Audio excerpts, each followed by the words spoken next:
This government meeting is brought to you by Eastworks and our local cable subscribers.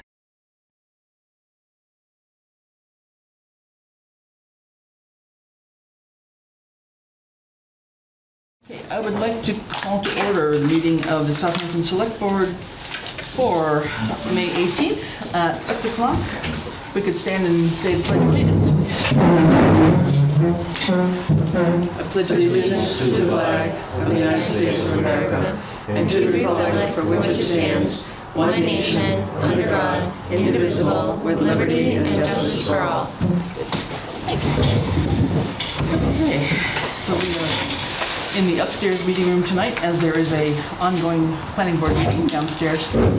So first off, before we jump into things, I think on behalf of the select board, and people may have already said this individually, but thanks Lucy and team for running the election yesterday, which with 2 precincts and new voting machines, and I think everything went very smoothly. I was very impressed with the traffic direction and the mapping of the streets, and so thank you very much for everybody for pulling that together.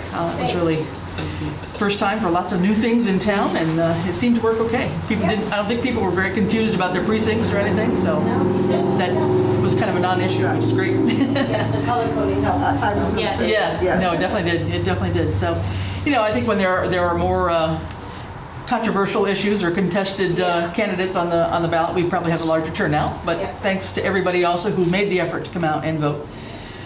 Much appreciated. So with that, Can I interrupt just for a second? Yes, go ahead. I want to say congratulations to you for the beginning of your 2nd term on the select board. Thank you. Thank you. Your work has been invaluable. Thanks. You really carved some new paths.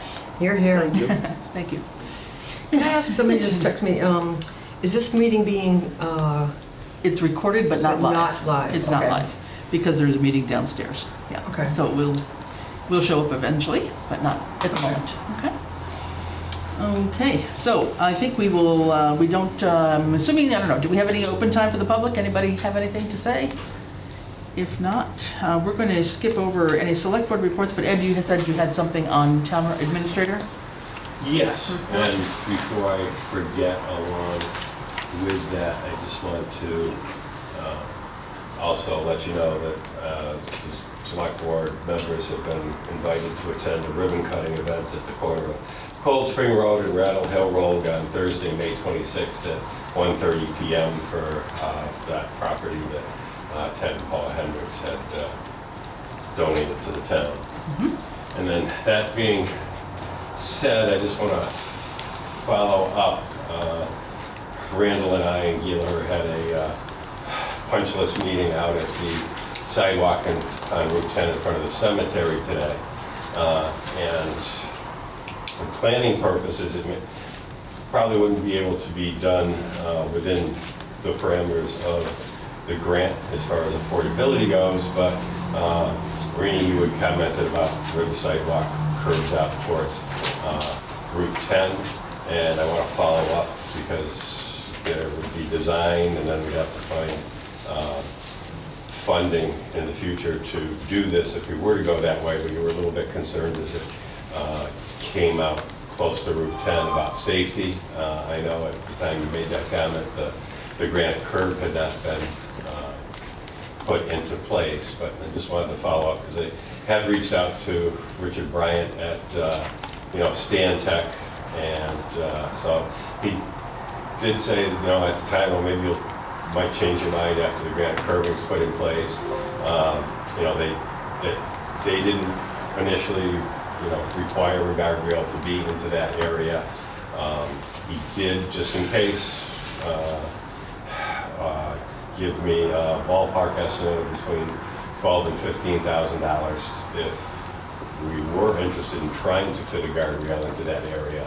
And he did also, say that by doing that, we'd probably have to push the sidewalk back, and that would make it more susceptible to the tree roots and breaking up and being pushed up.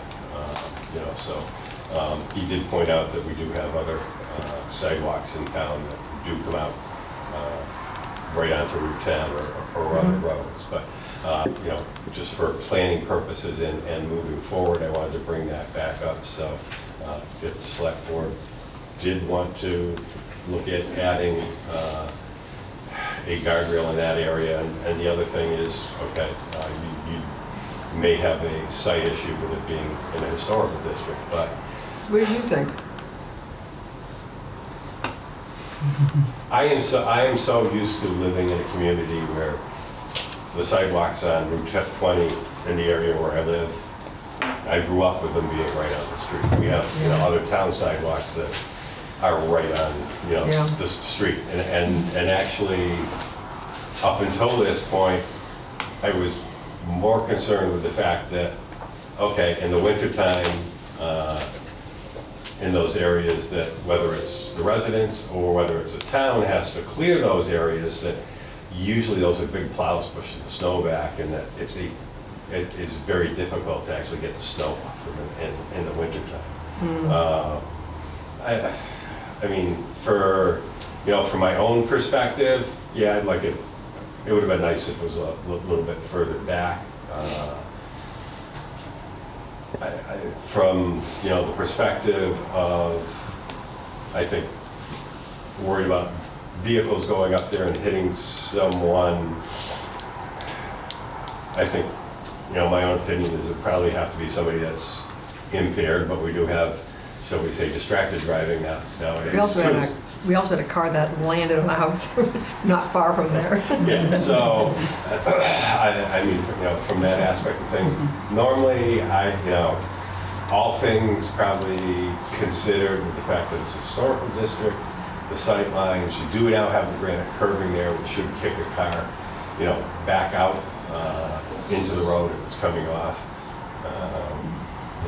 I'm not overly worried about a risk, factor or a safety factor. But if the select board did want to pursue that, like I say, I would at least like to have it probably designed now under that grant and see if Mass DOT is acceptable to, that under the grant, even if we had to find a way to fund it in the future outside. Yeah. I mean, right now DOT is essentially signed off on that design, right? Right, exactly. Like I say, Stantec did not find it, pertinent to, think about or design a guardrail into that section. Mass DOT was looking at the designs, didn't think, bring up the fact that they thought a guardrail was necessary at the time. We did require the granite curbing be put in that area, but. I was just worried about kids on bikes and things like that, and a lot of kids walk on the class strips, down into the center. I mean, I've seen kids riding it on bikes, not little guys by themselves, but kids are actually, I've seen kids ride up from center town and use it. I'm just wondering if we could put, in lieu of any kind of curbing, could we put some sort of a sign there, just a caution sign that wouldn't be obtrusive and just, you're coming along as a straight shot, and then all of a sudden you've got to do a little curve. So maybe just to put something to alert people for a while till they get used to the idea. I don't know. It's a state highway, so whatever we wanted to do, we'd have to get it approved through Mass DOT. But I'm talking about on the sidewalk. On the sidewalk area itself. I mean, to the left of the sidewalk. It's still They'd have to Mass approve DOT that. right away. Well, I haven't even walked it because of because it was all Could we? new, but I will do that. I'm just wondering too if the police feel like it's safe too. I mean, I'd be comfortable with that.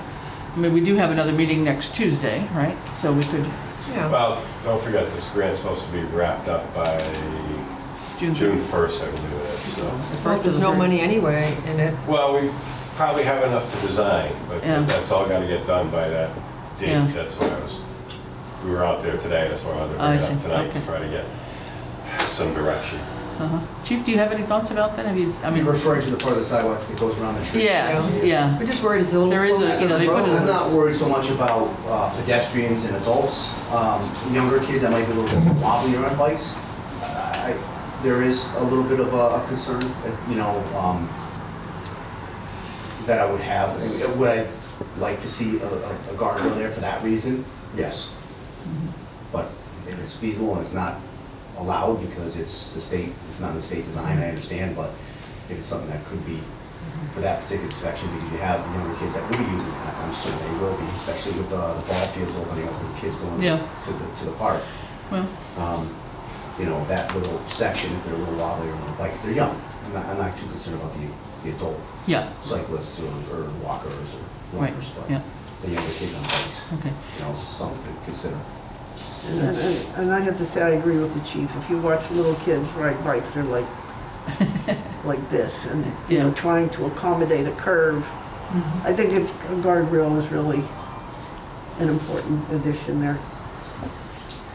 Okay. I think we should investigate it, if nothing else. I think moving the sidewalk would be difficult to do, but Yeah. if there's a way to design it in such a way that it would be safer, I think it's worth it. Yeah, or if there was a way to have the guardrail right out kind of to the edge, kind of where the curbing is, you know, without having to move the sidewalk. I mean, that would be probably. Yeah, the engineer was pretty sure that they would have to have enough room to get the guardrail in there, would have to move the sidewalk back. Well, I think I would say, in spite of their sort of sign off on this or their approvals, I think it would behoove us to probably take a look at this, and if we've got some money left in the grant, to just do the design part, at least see what they have to say about it, and then go from there. Maybe with the next Safe Roads grant, it could be something that can be addressed post. Yeah, Yeah, Have it signed Good off idea. and post and maybe address it. correct, yeah, yeah. that's a good idea. I mean, to the extent that, you know, we might have some dollars left in that grant to cover a design, let's at least look at it and know that we've done our due diligence to try and ensure that it's as safe as possible, and, you know, see what ideas they come up with, I guess. Okay? All right, very good. Thank you for that. Thank you. Yeah, you need us to vote on that, or is that okay? Just, is everybody okay with that idea? I'm fine with it. Yeah, okay, all right. All right, so let's move on to new business. We have basically 2 to 3 main agenda items tonight: the ARPA application reviews, the FY23 budget, operating budget vote, hopefully, and to review what we've got on there for the articles for the town warrant, some of which will obviously be tied to our decisions on the budget. So those are the main items for tonight. Mr. Lumber, yes. Can I make a motion that we go out of order and we take up first FY23 revenue estimates and then FY23 budget request before anything else, since those appear to be the 2 items that must be resolved before we can adjourn Right. tonight? We do have to get those resolved, as far as I know. I think we are running out of time in terms of getting this done for the town meeting. Anybody I'll second. would like second? Okay. Any discussion on that? Reenie? No, I was wondering if there's any other updates from Ed. I'm just worried about, we haven't really heard about what happened with the bridge, but anyway, I'm fine with going out of order for the budget. I just want to remember to ask that. Oh, okay. Okay, well, Bradley and I sent along 3 different scenarios. Yeah, so we're okay. Everybody's Yeah, okay with everybody, that? yeah. Okay, Yes. all right. Yes, thank you. All right, we'll do that. Yes, we have 3 scenarios from, Yes. Budget scenario 1, 2, and 3. And they are basically based off the information that's in that non-union wage spreadsheet. And we did find one little glitch in that spreadsheet today, so Bradley did send out an updated 3 budget scenarios. So the only difference between version 1, which has a surplus of 1,700, version 2, surplus of 7,500, version 3, deficit of 2,800, has to do with the wages for the non-collective bargaining folks. Right, so Yeah. I'll tell you what's, the starting point for all 3 were, they started with last week's budget spreadsheet from the select board.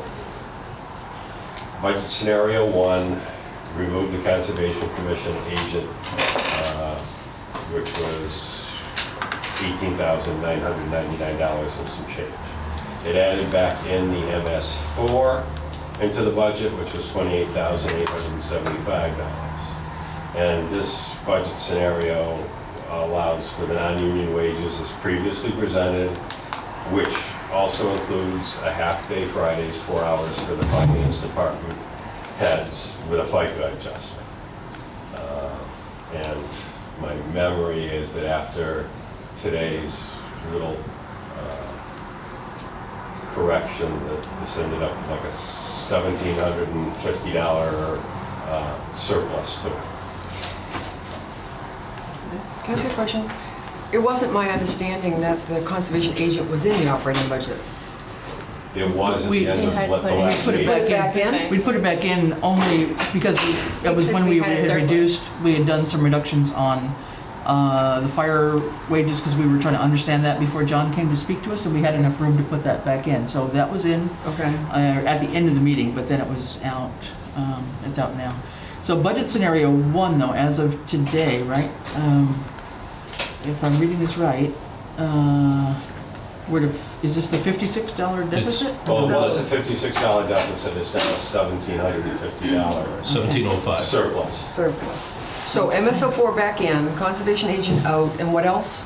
This allows for the non-union wages as previously presented, which includes half a day Fridays, 4 hours for the finance department heads with FICA adjustment, which would be additional hours in dollars for the town accountant and the treasurer collector to work a half a day on Fridays. I did spend some time today with Bradley going back through the information that came along with the budget request from the assessors department and found the original and then the supplementary one. The original budget request for the assessors was for a principal assessor at 32 hours a week for $50,000. Their supplemental or successive request was to change that to $60,000, which is currently in the budget.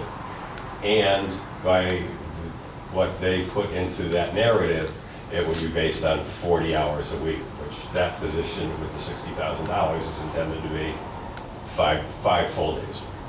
So there would be no additional cost on the principal assessor to work a half a day on Friday by their request for the $60,000. If that's what's in there, it's supposed to be a whole day on Friday. Okay.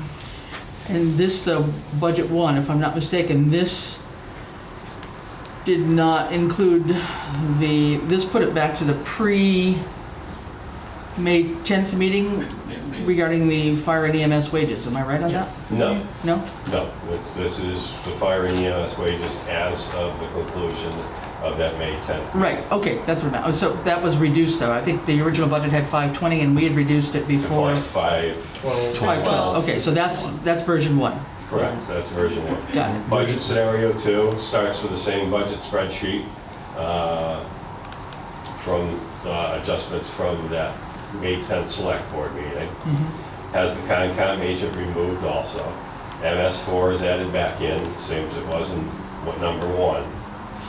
The change to the non-union wages is they are presented as presented, but does not include a half day on Fridays for the finance department heads with the FICA adjustment. So that would be for the town accountant and treasurer collector. It does, because of reducing that, it does restore the fire EMS wages to the pre-May 10th reduction. So it's back to the $520,000. Okay. Does not include a 2% on those Right. fire EMS wages.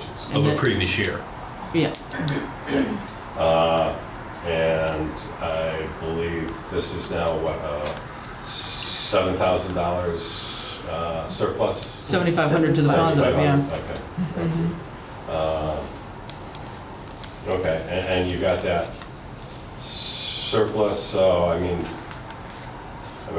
one of the thoughts maybe if you wanted to put the planning board consultant back in for like $5,000 rather than think about funding it from ARPA or whatever, you could. Budget scenario number 3 is to start with the budget spreadsheet with last week's adjustments at the select board meeting. Has the Concom agent removed, has the MS4 added back in, the non-union wages as presented, but does not include the half days on Fridays for the finance department heads with the FICA adjustment. Fire EMS wages are restored to the pre-May 10th reduction. plus they have a 2% COLA increase on top of them. And then I believe this one still ended up with a deficit, but a small $2,800. deficit, correct, Bradley? Yes. Okay. So a small deficit on this one. Can we, so it looks like the revenue number, 19,099, has that been adjusted based on the Senate proposal? Yes, it has. So that now includes the unrestricted government aid increase, that's about 20, It includes that, and it also includes the state-owned land increase, which I think is another. so it's around 22,000 more than what we were working with last meeting. Correct, And we learned that we can't recertify the free cash that we were hoping to recertify. correct. So Yes, all we we're can not do allowed is- to do that. All we can do is put in this extra revenue. Exactly. Okay. Can we see if there's agreement in restoring the MSO4 and removing the conservation agent? Are people in general agreement to that or no? Because that seems to be the scenario in all three of them. Yeah, I mean, in the past, certainly, they're both important. I'm the one that would have been pushing for the conservation agent, I will say that. I think in the past, we have funded MS4 out of other funds. We haven't necessarily, we've had it out We of, have funded it out of free cash or somewhere. Operational stabilization. Somewhere, one, yeah. But, yeah, if it goes back in, it's something that we're gonna be living with from time, every year, right? It's an ongoing cost at this point. Correct.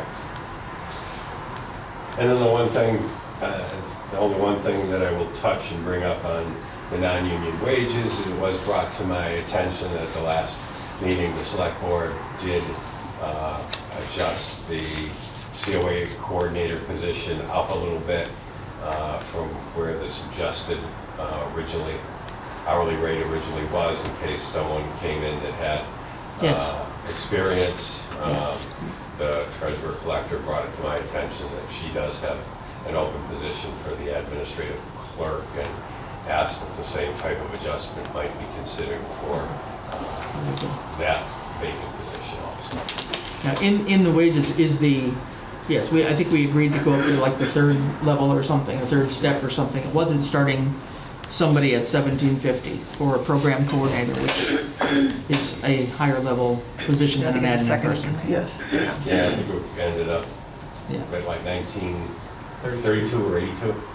yeah, yeah. And if we find anybody, we'll be lucky on that, I think, too. But- So at this point, though, I guess I'm not seeing a particular rationale for splitting. If we have a couple $1,000 deficit, I think we can figure out a way to manage that. I'm not really in favor of doing half ARPA and half budget. So for me, I'd rather move planning board off to ARPA as well. Yeah. That would be my particular choice. So Because the original that was one. 15,000, right? 15. Yeah, I agree. Yeah. I'd rather. And it's a one-time cost. Yeah. So to me, I think this restores what we had talked about with fire and has made them whole, from what I'm understanding. Which version are you on? 3, sorry, the one we were just finishing. And just to let you know, to follow up and close everything out, in all three scenarios, I would recommending the adding 3 hours per week to the health director position through ARPA funds due to the pandemic, which is going to continue, and that is additional requirements over the normal job requirements, which would total $4,749.68. Use of free cash. Highway truck principal and interest, $47,930 in interest. Mass Trails grant match, $15,000. It would allow us to move one more project down the capital request list, as far as if you went in order as how they were scored. It would allow for the capital project in North School roof repair for $7,400. That would leave $14,180.50 in free cash, and that could be appropriated into any of these accounts: capital stabilization, operating stabilization, or OPEB, or a combination of any of those accounts. Yeah, and any use of free cash requires articles that you may not already see on that list, just a couple. Other funding recommendation, conservation agent for 2 years. Lost. Recommend coming from ARPA funding, and the planning board consultant to come from ARPA funding. So do you have your recommendation on a one-pager? Or no? Well, What you just What scenario are you recommending? I am going to recommend budget scenario number 1, which allows to go to the half-day on Fridays, for which would, in this case, the half-day would be for the town accountant and treasurer collector. The assessor, as far as I'm concerned, is already in for 5 days if that That's all. well, if that budget dollar amount stays at $60,000.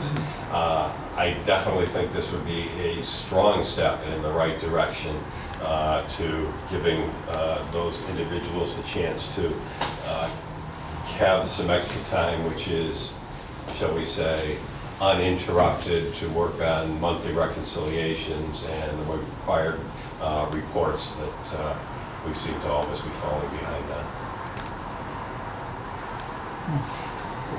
Ed, is there any change from, so that scenario as written is in the deficit by, what I have is 5614, but that's not the newest. No. Newest was 1705 So the surplus. One that came out this 1705 afternoon from surplus. Bradley. Okay. Correct. Right.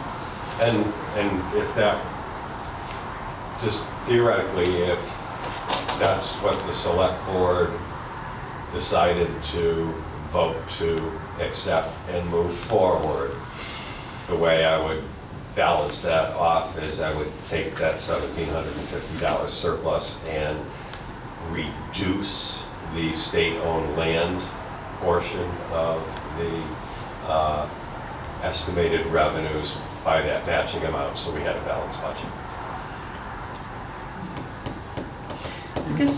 I guess I'm a little confused. Yeah, I am too. But going to number 1, are we not undoing what we just did with the fire department? The 2% is not in there. No, it is not. And is the 2%, John's question wasn't answered, I don't believe, is the 2% the FY '22?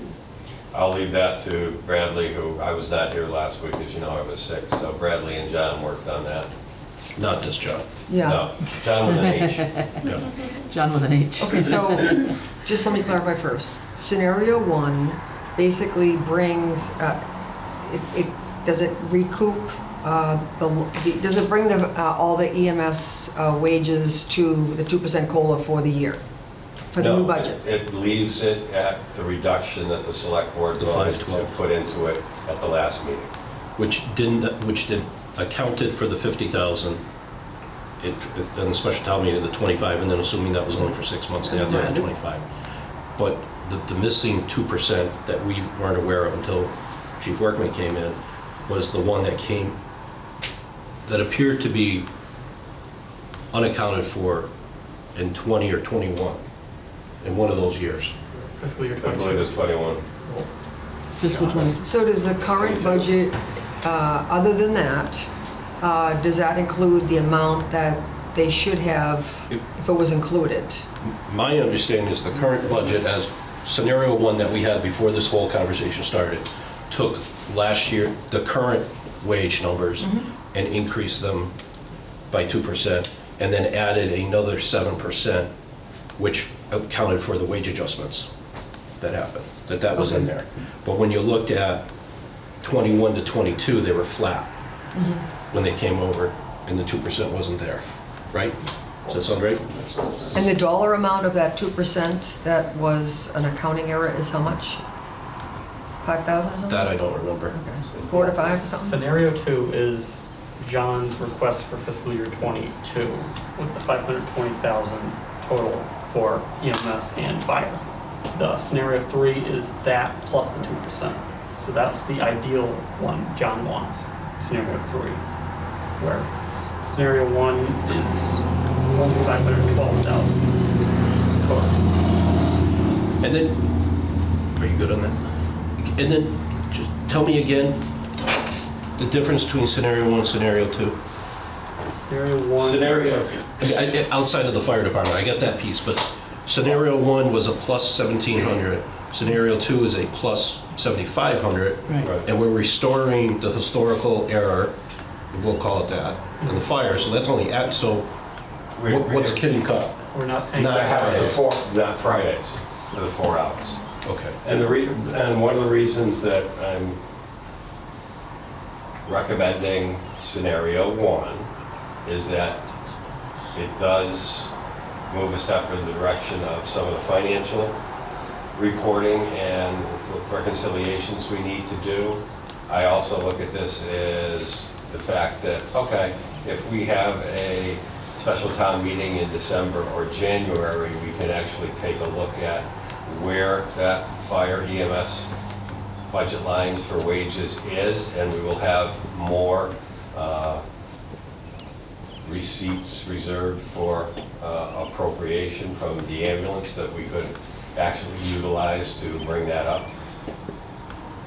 So we're gonna be doing a mid-year adjustment the way we did in previous years.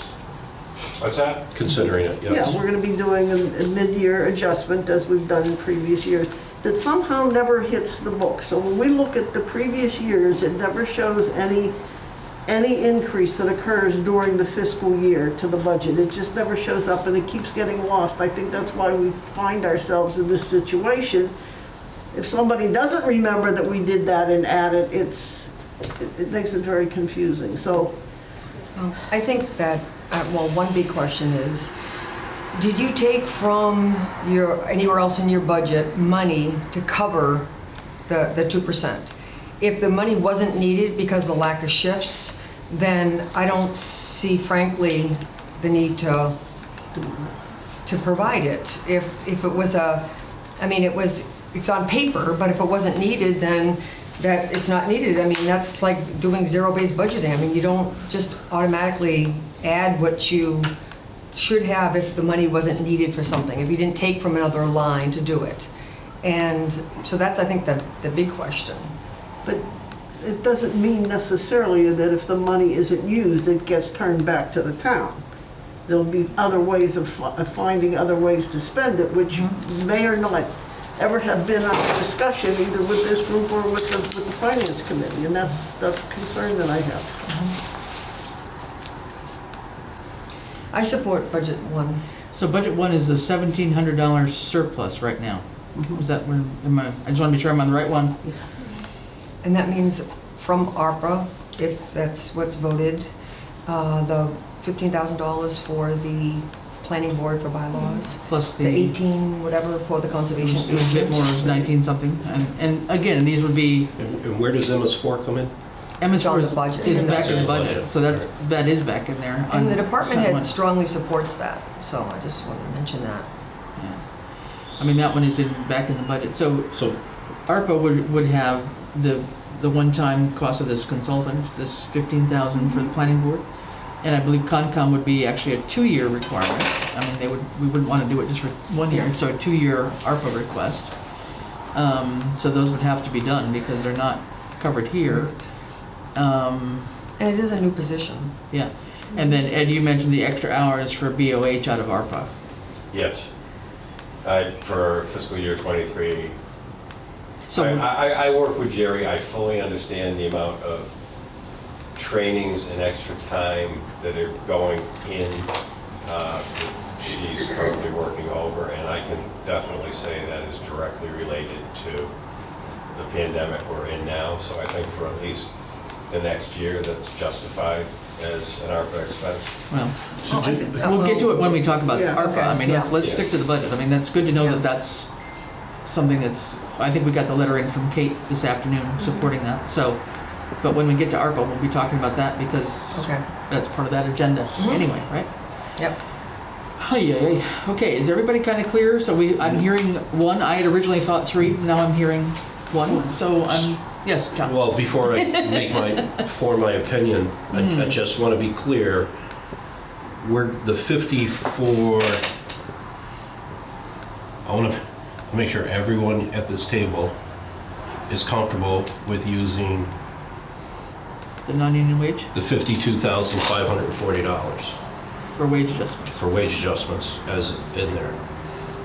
And that Like, includes, I seem to remember there were 2 controversial ones, and, their numbers are there, so yeah. I'm good with it, as long as everybody else is. And just to clarify, that does include the half days for those positions. The cap, anybody that's getting an increase above and beyond the 12% is capped at the 12 pending the wage thing. Okay. And then a couple of the things we'd already moved out to free cash, so that's dealt with.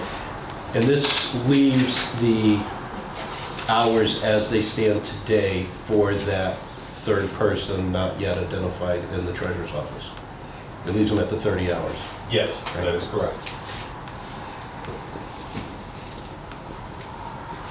Well, if everyone's good with the 52,540, then I could be convinced to go with option 2, but It's a big step forward in, Yeah. in kind of, living up to what we, I'm not gonna say promise, but what we said we would try to do was make some significant adjustments Yeah. to bring people in line and get some, Now, this scenario obviously puts Yes. more focus on that. I mean, it is something that we said was one of our highest priorities, was to try and do whatever we can to not only increase revenues in town, but do some adjustments to attract and maintain qualified personnel for our key positions here, especially all of our positions. So this, I think, makes more of a wholesale move on it than I thought we were ever going to get to, honestly. I didn't think we could get this far. and we all agree and anticipate there's going to be another round of adjustments here after we get the outside study, Right. possibly, Right. when they go to market. Right, and I Right. also think that if we can get the software, financial software that's been talked about, and the financial team can be more cohesive, I think the assessors are going to generate more revenue by having a full-time person in there. It's been, it's clear that there's work to be done there. Yeah, So yeah, I think it'd be great. Joy, any thoughts? No, I agree with everything that's been said, for sure. I'm just keeping in mind, I know we're going to talk about ARPA later, but the BOH request, Yeah. and if we're going to be having other departments in on Friday, just keeping that in the back of my mind. Yep, okay. All right, so this then would put our budget at 1705 to the positive, and remind me again what we said we would do to The state land. just to balance it out. You're gonna do something with the state-owned land, with the 1705 Yeah, surplus? I will reduce the state-owned land because I think that of the two increases in the Senate Ways and Means budget is the less stable of the two. I'm very confident we'll get the UGA increase. So I would just, whatever this budget, 1750 and some change, I would reduce that state-owned land On the revenue side. estimated revenue by that amount, so we have a balanced budget. why wouldn't we spend it? Well, Put Where it would you in- like to No, plug it but I out? mean, put it in some places where we took a few $100s here and a few $100s there, that's all. I mean, I don't know what the revenue estimates are for the state-owned land, and if you're worried about that, then that's probably safe. If you're not worried about it, and then I would Right. support what Francine says. I don't know enough about the revenue number on state-owned land to know one way or another, whether it's conservative or risky. I would say, because it's got to be reconciled with the House and then signed by the governor, I would say that one's the weakest. Because that bump, if I'm reading his sheet right, is a 37% increase that the Senate really? proposed. So Yeah. it's Yeah. going up by $4,000. So if we knock it down by 1,700, we could absorb a third of a cut there and still be on revenue. Okay. Might still be. That makes sense. All right, And what's in so the then- reserve fund, by the way? Where did the reserve fund land? 50,000? For Our- the proposal our- for yeah. 23, Yeah, my memory is it's at Two? 5? 5, I believe. 5. Hang on. Okay. Is it five? Could you check that for me? General please, government. Yeah, general- it's 5,000. It's five. It's Yeah. 5. Is that the same as last year or or No. more? There was two. It It was 2 last Two year. last okay. year. Yeah, if you remember, the 5 was the actual finance committee request. If you Okay. will remember some of our early meetings, in the wish list column 2, I actually bumped that up to like 15,000 because I'm a little leery of what our natural gas, our heating fuel, and gasoline and diesel costs are, and electricity are going to do during fiscal year 23. Okay, so I think we've had a fair amount of discussion. Are we ready to make a motion? All right, who would like to make a motion? I will make a motion to approve our FY23 budget at Scenario 1, scenario 1. Well, I'm not sure that says that much. yeah.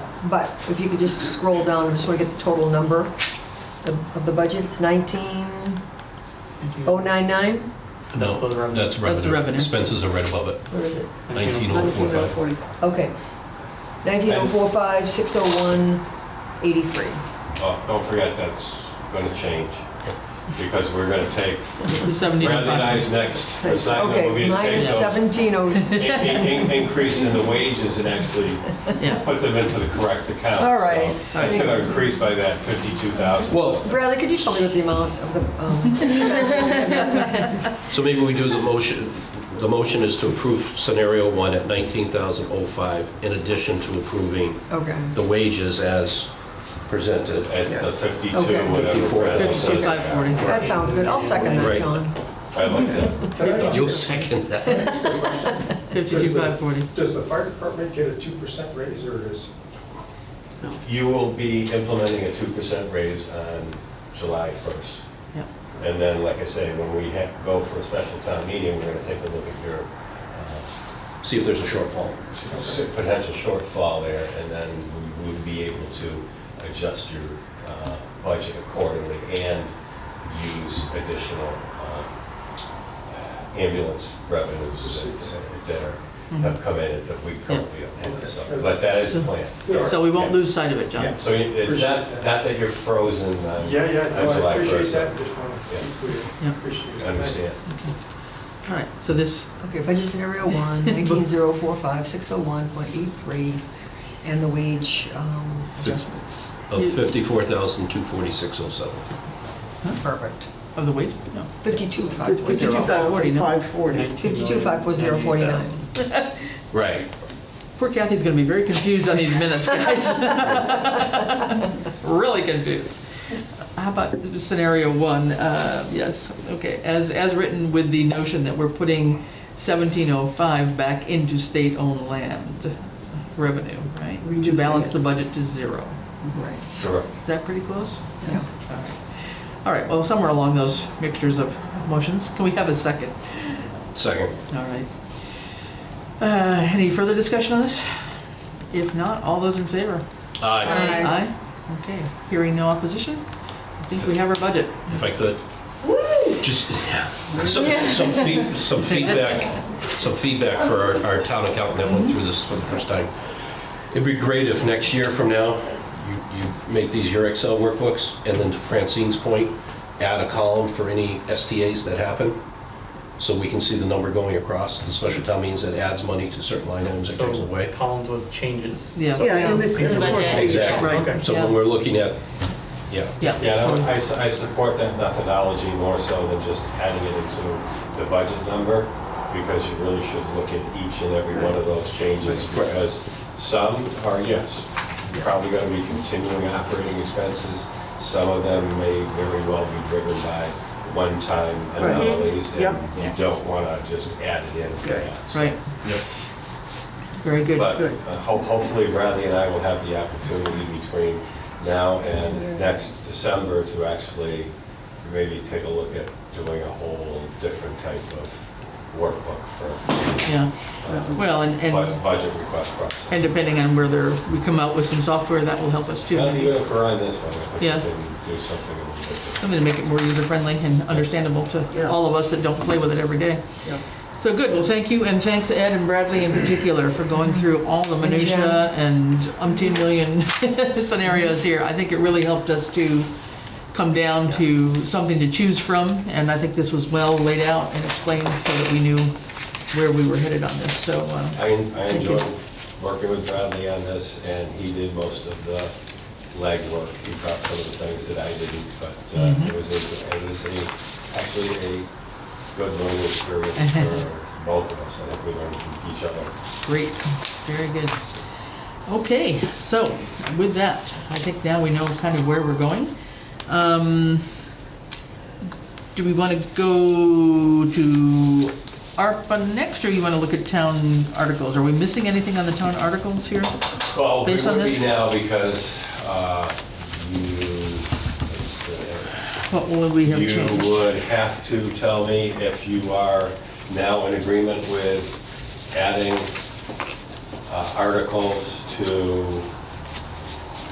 for the highway truck principal and interest going $48,930. If you are in agreement with me adding an article for the $15,000 for the Mass Trails grant match from the free cash, if you are all right with me adding the $7,400 in the capital project for the Norris roof repair, then lastly, you will have to tell me your preference as to how to appropriate the remainder $14,180.50. So, Or not to So appropriate. those three So items if are we- from free cash if that we need to take be. them in chunks, Yeah, like the first two, we almost have to do because we just approved the budget without those bullets in there. Right. yeah, Right, so Correct. there's almost no option, but yeah, we have to move on those two articles, right, for the debt yeah. and the principal. You could just scroll up? The debt and the principal, and then the grant match, and then the Well, yeah, so newest one the was. grant match wasn't in the budget to start with, right? No, Okay. but we Yeah, yeah. we And talked it- about it last week. And have they been added to the handouts we have or no? No. Okay. But those are free cash that we had been talking about anyway, though, right? We just didn't have the free cash article on here, Correct. okay, because we'd been. So I'll make a motion that if we need to put an article on for the dump truck principal and interest totaling $47,930, that we do so as an article, and that we put an article on for the Mass Trails grant match of $15,000. I'll second that. And any, And it's from free And cash. funding from free sources, cash. Free cash on both. okay, all right. Any further discussion on that? All right, all those in favor? Aye. All right, hearing no opposition, that passes. So we can skip over the stormwater, so the only thing left is what to do with the remaining free cash? Now, we've No, got you've this got that. school roof. I'm That's suggesting on the an capital, additional yeah. capital project of the repair of the Norris roof for $7,400. Not free cash. From free cash rather than capital. So you're shifting. And to be clear, that's the next item that was on That that was the list. next Okay. scored item. Because I don't have that memorized. Yes, that is correct. 7,400? Yes. Yes. All right, I'll make a motion. And then if you want to know, just to let you know, the next item after that, which we didn't have quite enough for, would have been the $18,000 for the brush truck and trailer. And we only have $14,186. But Yeah. is that you need 18,000 is on the capital request for the brush truck? Right. Is that Which 18 the chief was gonna. Is that after That's after, utilizing burn permit receipts? correct. Right? Okay, Correct. so we couldn't get there. Right. All right. I'll make a motion to, If I may, Prove it. unless there's enough money in the brush truck account, but it would have to be, raise the limit from 5,000 at town meeting. I know you're raising the limit that we can appropriate from brush permit money to 20,000. If I could, I don't know how much is in that brush permit account at the moment. let me just, can I just make a motion first to approve $7,400 from free cash for the Norris roof I'll repair? second that. All right. Any discussion? If not, all those in favor? Aye. All right. Hearing no opposition, also approved. All right, so we, So Bradley, you connected to the system where you could see what the available balance is of burn permits? now we did have, Okay. Ed, we do have, Although he could probably, if he's got The last report? a recent report on his files, he could probably look at a recent report and tell you. It's already there? so Ed, we have the transfer for Norris roof repairs on what you handed out. We had 7,400 from capital stabilization. That's what's written, that's what's written That in was a here. capital request. So that did make the cut, I guess. So we may have added it. We went over the 75 Okay. recommended limit. I think we might have Right. gone to 84-ish. Yeah. Okay. So that's already there. So we can, Do we want it to stay? do we want to change it? I mean, it's from capital stabilization. That's the plan right now. Is that okay? Or do we need to revise our language a little bit? We had, just to look at that, we had masonry repair, the replacement for the heating system for the highway, and the cemetery water line. Give me the dollar totals, please. Well, I don't know, 7,500 plus 56,000 plus 13,200, and then the roof repairs 7,400. I'm going to withdraw my motion. I think you need to do a motion to reconsider. Because we already voted it. Okay. Oh, okay. I'll motion to reconsider The 7,400, I would prefer it come from capital stabilization. Okay. I'll Could I have a second second? Second, all right. All those in favor of receiving? Aye. Aye, all right. that. So we're taking. Now we start from scratch. Yeah. So 74 from capital. So we have this from capital, well, okay, yeah, so we would need a It's a already motion. set to come from It's- capital, It's in right? here, we had talked about it from the capital Right, right, fund right. meeting. We had approved it at Yes. capital, at the meeting we had with, reviewing the funds, the request Yep. from Margaret for the capital, So if we don't take any further action, it's included right going now. before the- It's It's going already before the included. voters. It's already included here, so as we get through other parts of it, but those are there. So right now. So then that leaves us with 21,580. Well, I'm just checking to make sure what we actually had in the capital stabilization first. Yeah, we had those, I think we had those three, and then we were able to squeak in one more small one. Right, so we've been over the 75, but it was still, We took, yeah. Yeah, we weren't tight at 75, which would have Yes. been their recommendation. So technically, if you want to go another item, we would have enough to go to the 18,000 for the ATV with the trailer, which would be the next one down the list. And that would probably be my recommendation. But that would come from free cash. But it would come from free cash rather than capital. Which we have to do something with, right? and what is the balance right now, free cash, with that? Well, we were putting in $118,314. Or, And we were using 84. is there a different vote threshold required between free cash and stabilization? Yes, there is. Free cash is a majority vote. Yeah. Taking money out of stabilization is a two-thirds vote. Or, I mean, because the other thought I was thinking is just throw the whole 21,000 into capital stabilization and then just add it to that list, add it to what we're asking to come out of there. You could do that also. I would prefer. I mean, that way it's all as, otherwise someone's going to ask the question, why is this only a 50% agree. and this is, right? I think I agree. that's a valid point. Yeah, I would agree with that. So I would move that we add the brush truck to the capital stabilization request. And you take the remaining 21,580.50 of free cash and move that into capital stabilization. Okay. Okay, I'll second. all right. Any discussion? No? All right, all those in favor? Aye. All right, there we go. All right. Are there other articles? John had asked to see some sample language on the MLP. I just had emailed that to you just as we started the meeting. You may have had a chance to look at that, but do we need to, I know we're meeting again on Tuesday, and so Robert's meeting is Thursday, I believe? His 26th. Yes. His warrant meeting? Yeah. So, shouldn't we actually, do we normally just vote on the, sort of the title of the article without seeing the actual language? Or can we wait until the 24th to actually vote on the articles for the warrant, is my question. As long as I know what you're allowing in there, I will finish from the draft to the finalization form. We usually vote Like on the Tuesday. final one, though. Huh? We usually vote on the final one, though. Yeah. I would So rather if wait. so I'd rather if go to we the have final anything we one. want in or out, we Yeah.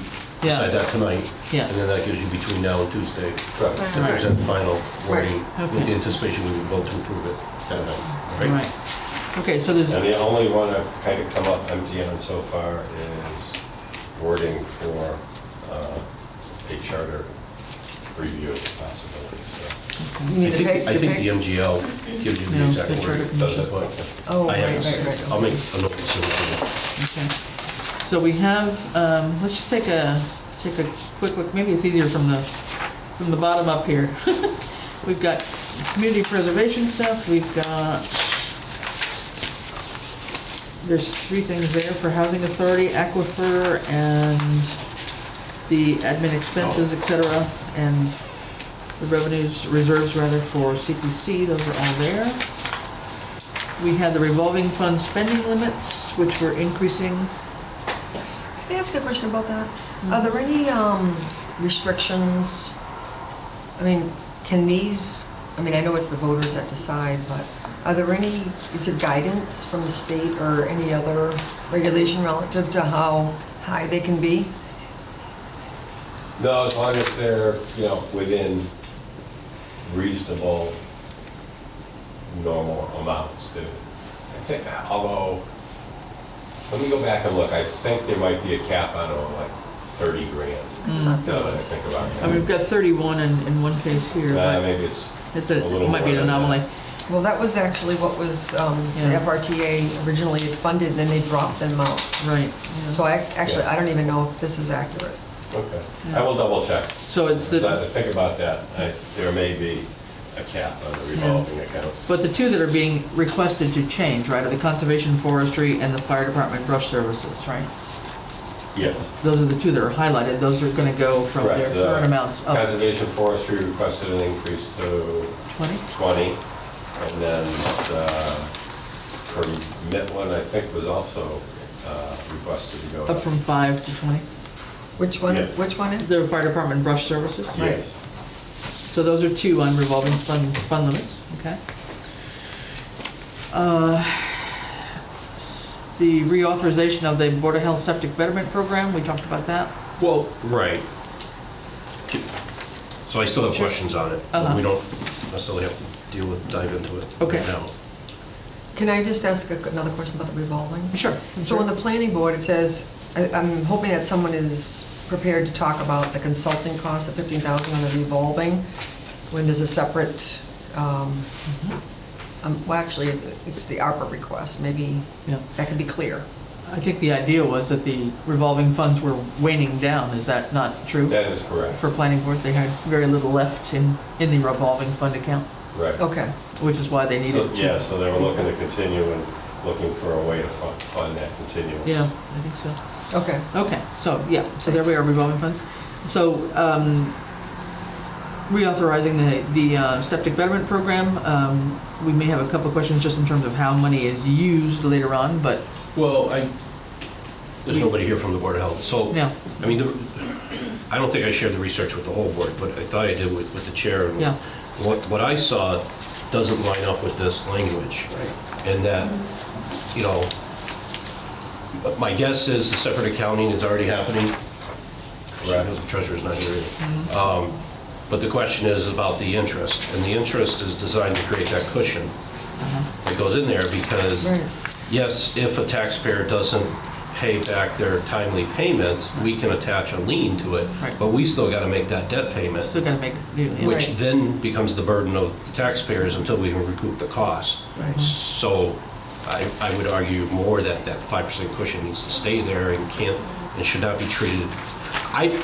My fundamental belief after reading what I shared is that it doesn't become unrestricted funds for the department to spend as it sees fit, which is... Which was the implication. Yes. Right, Yeah. it's Yeah. for reinvestment.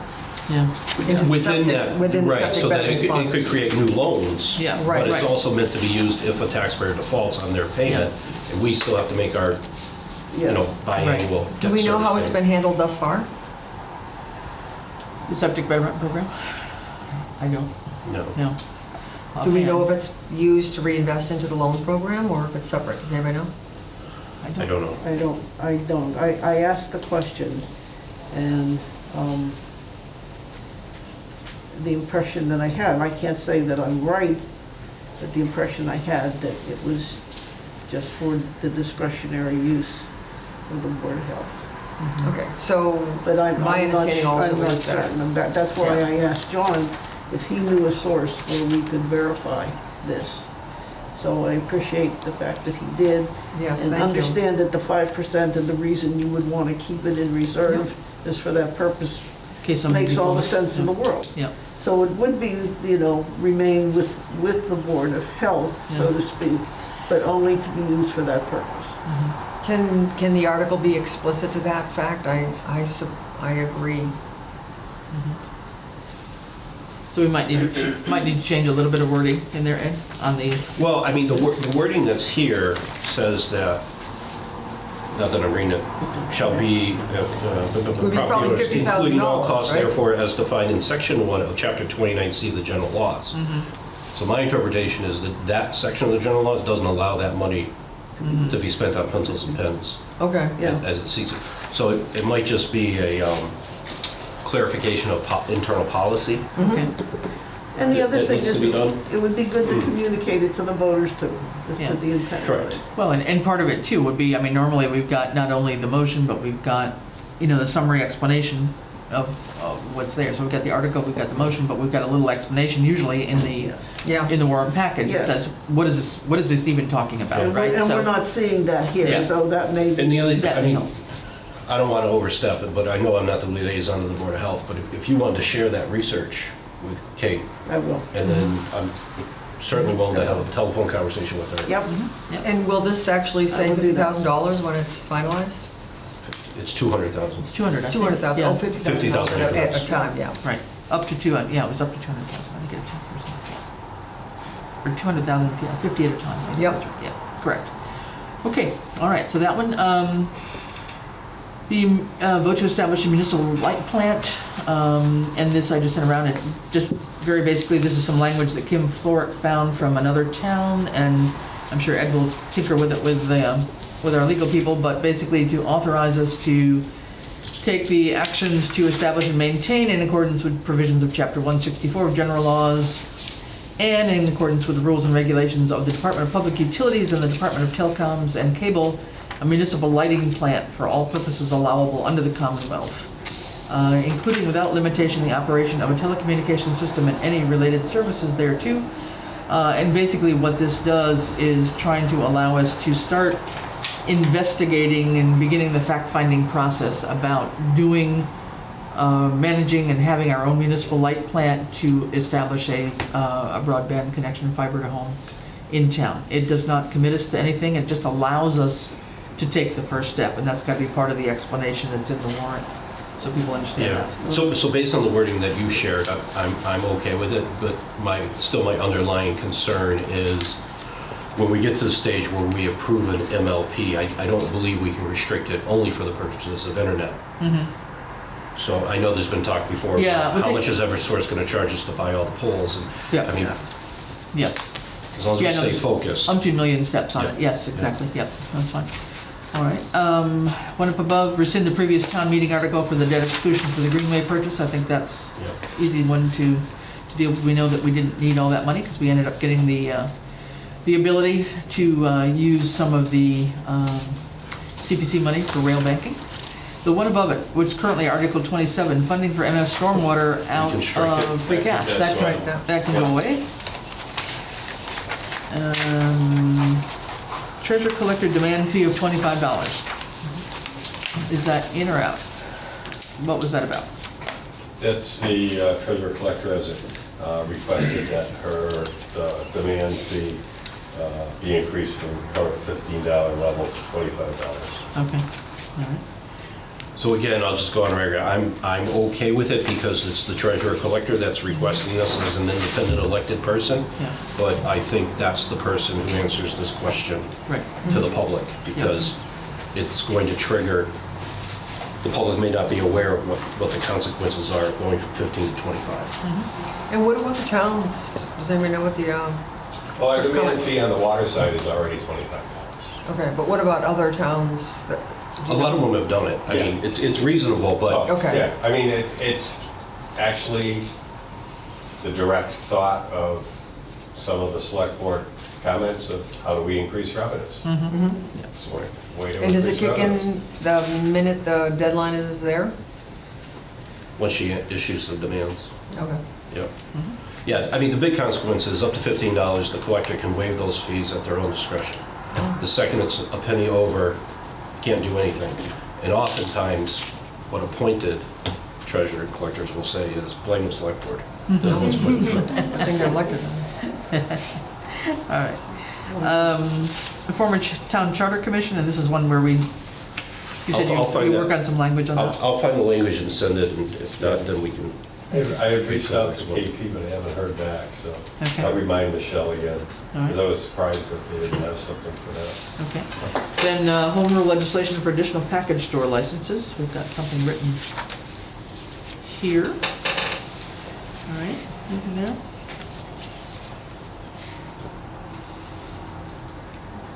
And this is to add, does it give That's us what I was looking for. just one, or is it That's written, currently written for one. for one?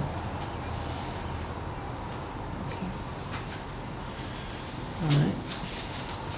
Which would put us at 4, which then in theory means there could be 2 dispensaries Right. within town. Right. Okay. All right.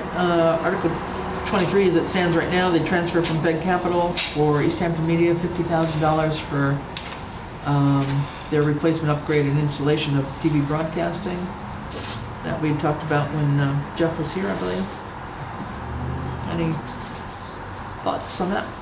So, the other ones we just talked about in terms of the capital ones, cemetery, Norris School repairs, heating system, and masonry repairs. Funding for the highway loader, the $228,000. This we were going to do is a debt exclusion, is that right? This is the one that's based on the ballot question that just Correct. Right, and which it did pass. This is the debt exclusion. Yeah, So the next step would be town meeting 2/3 majority vote. Yeah. correct. Yep. Okay. So And far, so, not much is coming out. except that 228 probably is not the right number, right? Because the 228, I think what I saw today, there's a $25,000 surrender fee that we get, or rebate, or whatever, for turning in the old lower, the trade-in. Traded? How are they? So it's really gonna be the like new figure would 206. probably be 206,000. I just got to make sure that he has calculated, if it's not in the quote for the loader, that he's also calculated in any cost to put the town seal or Southampton Highway Department on that loader. Yeah. I'm okay with it, but you can't tell me there's So this, $25,000. okay. All right, So this So will that be number's gonna lower come down number. to something. yeah. Yeah, Maybe something like later. that. It's gonna be somewhere around 206,000. Okay. Okay. We had taken out a couple of others already on the ambulance receipts, right? Yeah. We're gonna save that for a special town meeting. Right. All right, and then the water enterprise fiscal budget for '23 is in here. And, What about, only because we just hit, well, never mind, keep going. Yep. Sorry. Does somebody know what the, I mean, I'm not gonna do the math here, does somebody know what the indirect rate is based on? Is it, Indirect cost? indirect yeah, cost. indirect cost, Yeah, there's a formula. okay.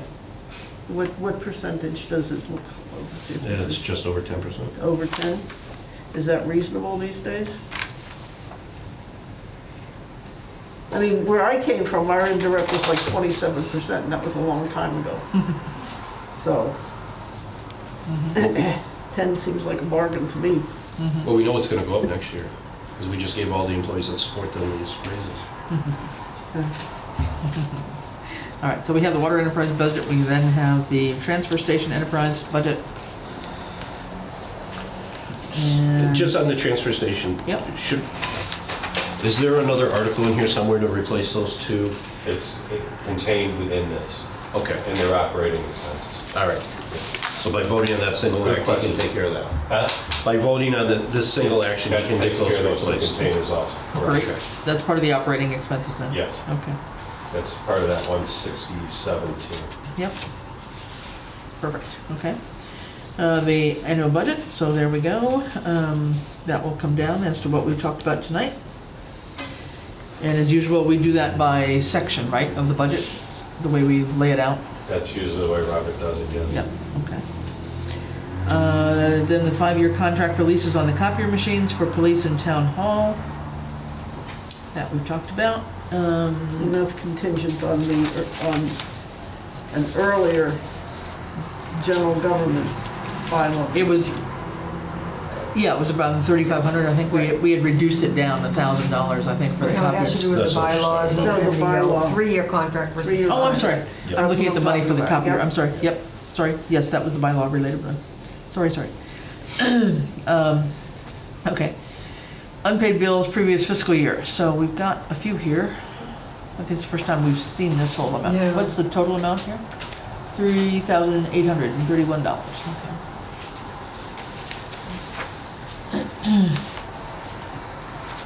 What does LPVEC mean? But What is LPVEC? Medicare Lower reimbursement. Pioneer Valley Educational Collaborative, Collaborative. okay. So Medicaid, That's who we pay those funds to. okay. Any comments about those at all? Yeah, what's with the zoning board of appeals? How come they're late on these?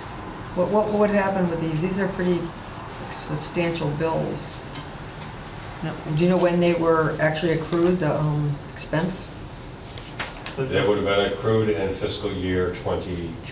'21, towards the end of it. Yeah, it was like May, there was a few of them that, I don't know, the invoices just didn't go anywhere, they weren't going to the accountant's office, or, I don't know, we just didn't get them and we didn't pay them in time, so they reminded me in the fall, to say, when are you gonna pay them?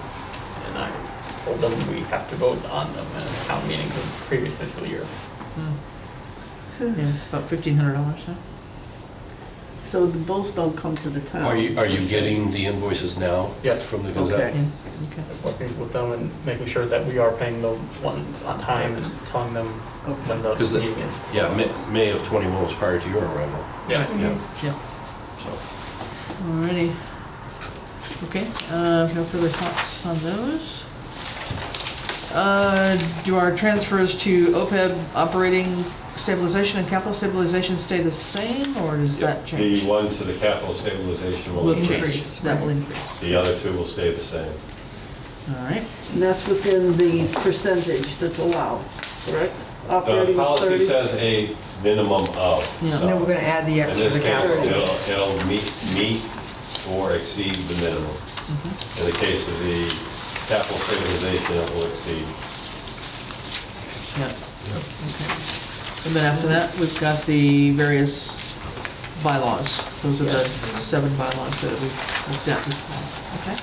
So I think that, is anybody thinking of anything that we've forgotten in terms of warrant articles at this point in time? no, I don't think, This is like that's some, enough for a 30-minute meeting. some, yeah, right. We've taken out maybe 1 or 2, so we're probably around 34 articles they're close to. The only thing I want to mention is that, we agreed on the host, the campus host agreement, that we're getting a set amount in addition to 3%. And we talked about doing some education, and I think it's not in the budget to do education, and I think that either the school or the police department or the Board of Health should consider a proposal to do an evidence-based program on the dangers of underage use of cannabis or something, because I feel badly that we're not doing anything in the budget to address the funds that we're getting from cannabis. And those funds coming in that particular account stay encumbered and restricted, correct? For that particular $10,000. Right, for the first 3 years? Isn't it like a total of 30? First 5. First 5, 50,000. It's first 5, really? So then, it was a very lengthy document, but I did ask the superintendent to share with the select board and the town administrator her initial entry into the district, which I think is like 52 pages. But there's a whole section in there about her concerns regarding that and surveys within, she's seen it more at the high school level population, but Right. that we're our residents are 55% of that. So she's putting together something on the both school side in conjunction with Eliza, and I indicated that there more than likely is not enough there to fund the whole thing, but Right. that there may be a source there for some material. Okay, So I she's just gonna wanted to come back mention with that. that. That's good. Okay. All right, so I think that takes care of that. Shall we move on to ARPA? We generally in agreement with the articles. Do we need to Yep. vote on anything per se on the articles, or we're okay? All right, we'll do the real vote when we see the final language. Just as long as I know what I Yeah, need to. unfortunately, most of them Include or stayed. exclude, yeah, exactly. Most of them stayed. We didn't wipe out too many of them, unfortunately, here. Clear as mud. Yeah, and then we've added the free cash ones too, right? So that's, actually, we probably increased them by 2, as a matter of fact. I think we did. I don't want to pressure anybody too much, but I'm just away this week, a long weekend. So I'm just wondering, we're going to be approving this on Tuesday night. What's a logical time that you think we'll be able to get them? Because I read them pretty thoroughly. Well, good question. Since Ed's drafting most of them all. It'll probably be sometime this weekend. Yeah, Darn. yeah. So, okay. All right. All right, so I I'm. mean, theoretically, you've got 90% of them already in front of you. Right. Yeah, it's just pretty close there. All right, so in the ARPA category now, moving on, we have at the moment, I believe, so first of all, just to lay out a couple things. Right now, we've received about half of the money, I believe, in a couple of different tranches. So we should have around 899,000 thereabouts, I believe. The first money came in was around 350,000-ish, I believe. And then we had a supplemental from the county ARPA fund. So we have about half of our money in hand, and this is our first foray into really looking at the applications themselves. We've devised an application, thanks to Rini on that. People have been using it, and we have right now a spreadsheet that Judy has been managing, which puts in the numbers them first of all, but then puts in the submitting organization or entity, the date it came in, the name of the project, and the amount requested.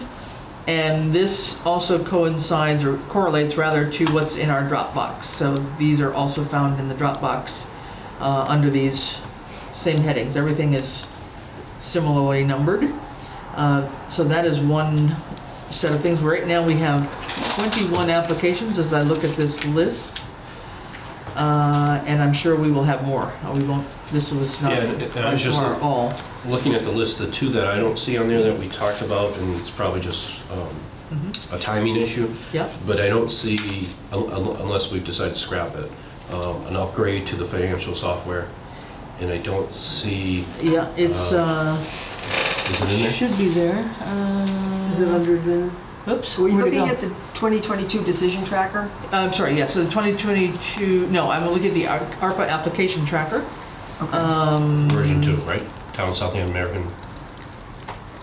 Yeah, and I don't see compensation plan, Hamden That's- Ponds, that- Where did you see compensation plan? That's the other one I don't classification see. and compensation, it's in here. I don't see the financial software though, Ed, sorry. On the No, list, Can I see what you I don't have a, the one that I Judy don't sent have a out. cost form, so I have not There. put it in there yet.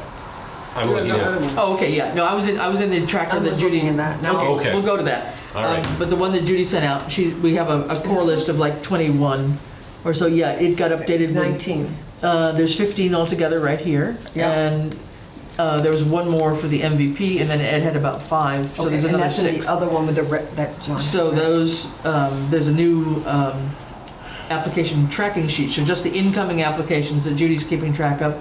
And with those, I tried to create today this decision tracker based on what we had learned at the select board conference, following a little bit of model that Hoyok had used, and trying to look at the treasury categories, of which there are 7 major categories and then all sorts of little subset things. And I handed you all in your emails the treasury category list as well.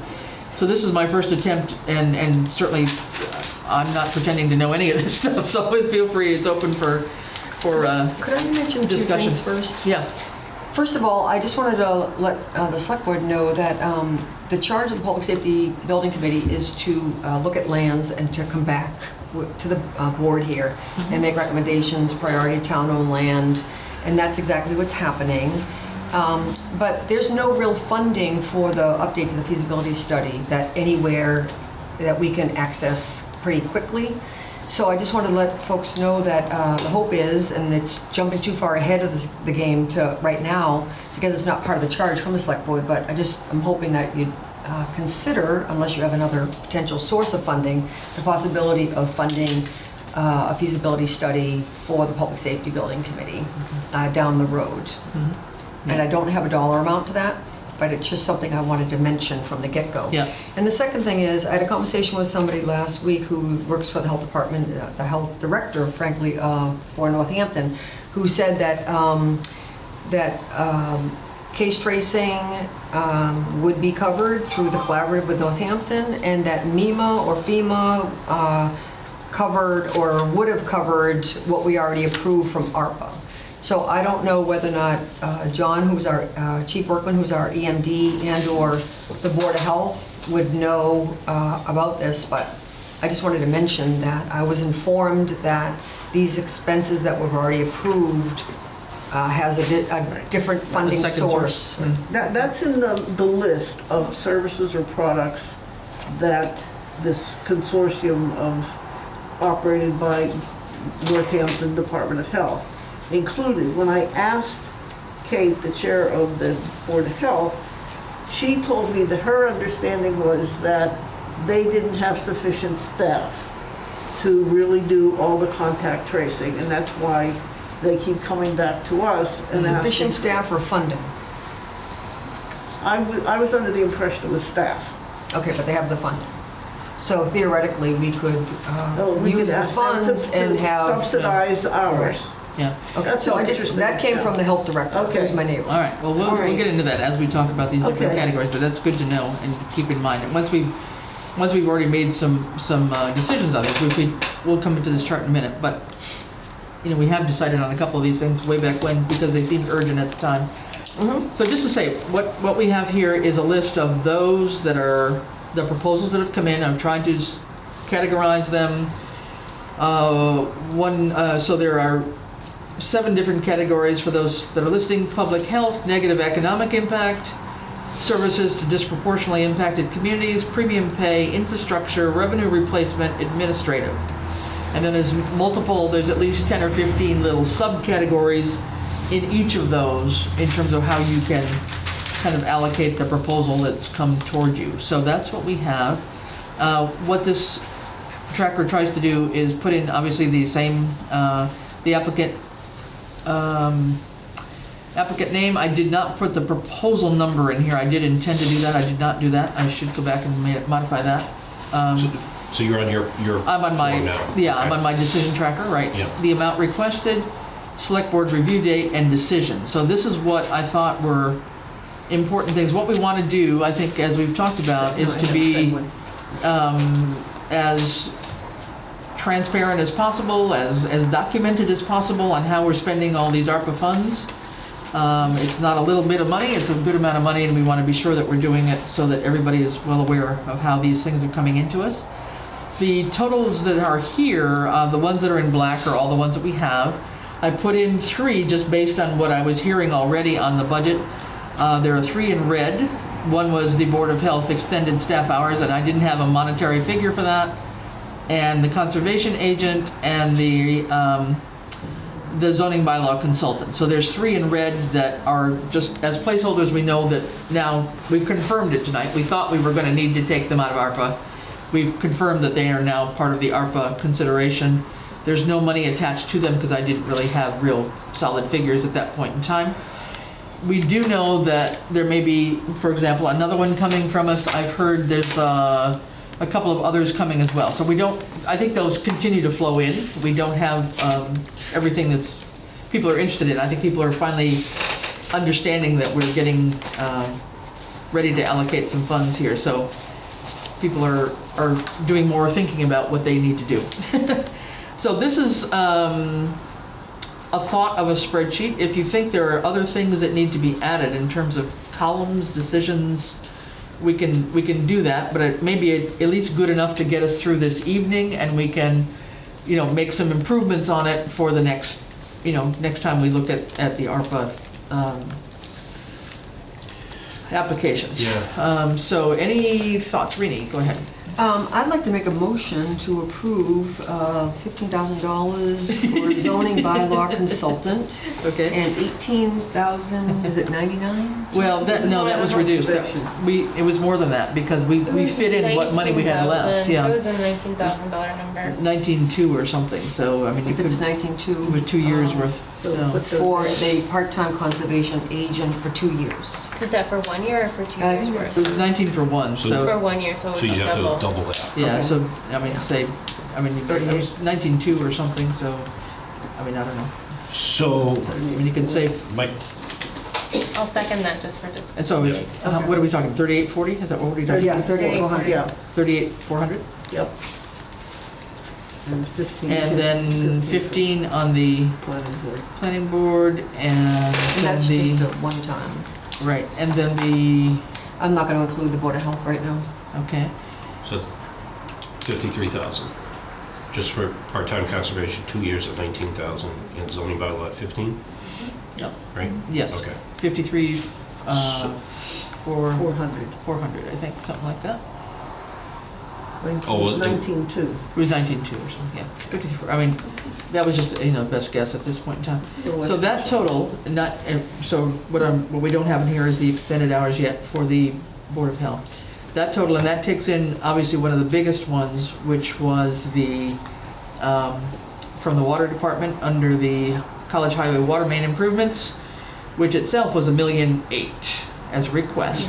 We know that they don't expect us to give them all that, but it's here just to be indicative. So this may, why I say that this may be the request, and then we would put down what we really approve. That may be another column, right? So, yeah, so one of the, and I will send this document to you afterwards, but like, I think it's going to be helpful for us to break it by fiscal year, or when the money's actually. Yes, that too, since there are a couple that are going to extend over. Right, and we know that there's a second wave of money coming, but it's not going to be till next year, so Right. we couldn't even spend the full 1.8 right now if we wanted to, because we don't have. Correct, We don't have it. right, yeah.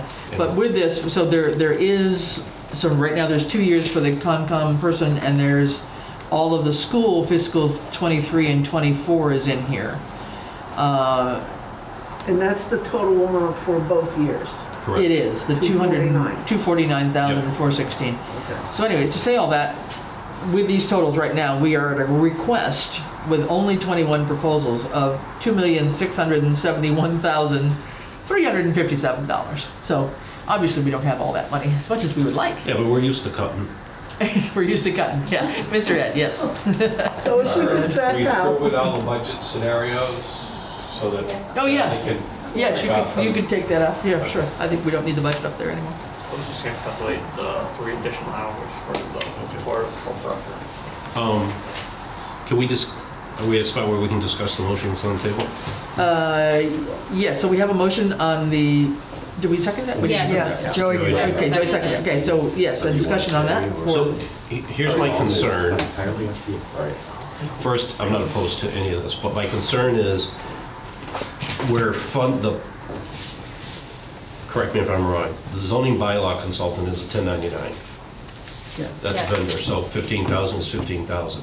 19,200 of wages for an employee is not 19,200. You got the Part-time. FICA, you still gotta Yeah. add FICA, you gotta add workers' comp. There's other things that go to it, and I'm a few years removed from this scenario, but when you utilize, is ARPA considered grant funds?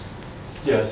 When you utilize grant funds for an employee, there's an additional percentage that has to be accounted for Usually on 15%. retirement piece or Oh. something. No, why can't this be a contracted position? Well, so that's why I'm bringing it up. I mean, And also, why can't it just be approved for 1 year? And approved the You- following year, if You you make the decide to do motion. that? Well- No, I'm just, we're discussing.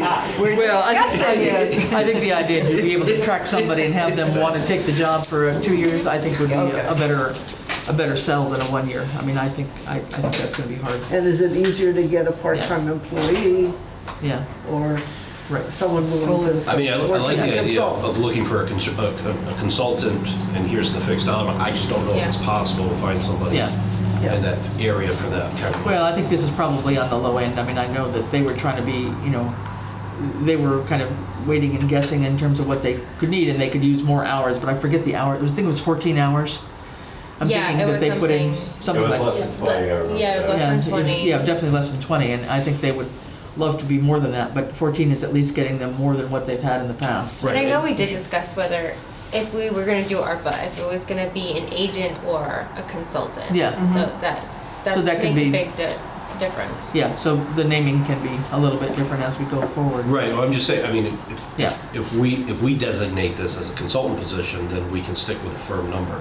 Yeah. Yeah. If we do it as an employee, the number's gonna be higher. I But think- aren't we just approving the money anyway? So if we decide that the money is 18 or 19, isn't it then on the conservation commission to then decide back how that. Yeah. to use those funds? As long as, As long as it I stays know within Joy's those on the funds. conservation, I'm drawing a blank on everybody else in there. I don't know anybody over there Marla that would have and enough knowledge to Art say, and- yeah. we gotta back out the FICA, we gotta back all this down. Yeah, if we're Art gonna Lawrence do used to be hourly. chair of PQB, so I'm Yeah. sure he's Yeah, very Art up on would- So that. yeah, I don't think, I mean, I'm going to guess though, the request for the 19.2 probably did not include the FICA. So Yeah. if there's Right. another 15% or something that needs to be added here, we ought to think about that. And then we need to find clarification, which, the treasurer via payroll, because I'm sure she's dealt with it before, is when it's grant funded sources, if that other percentage kicks in.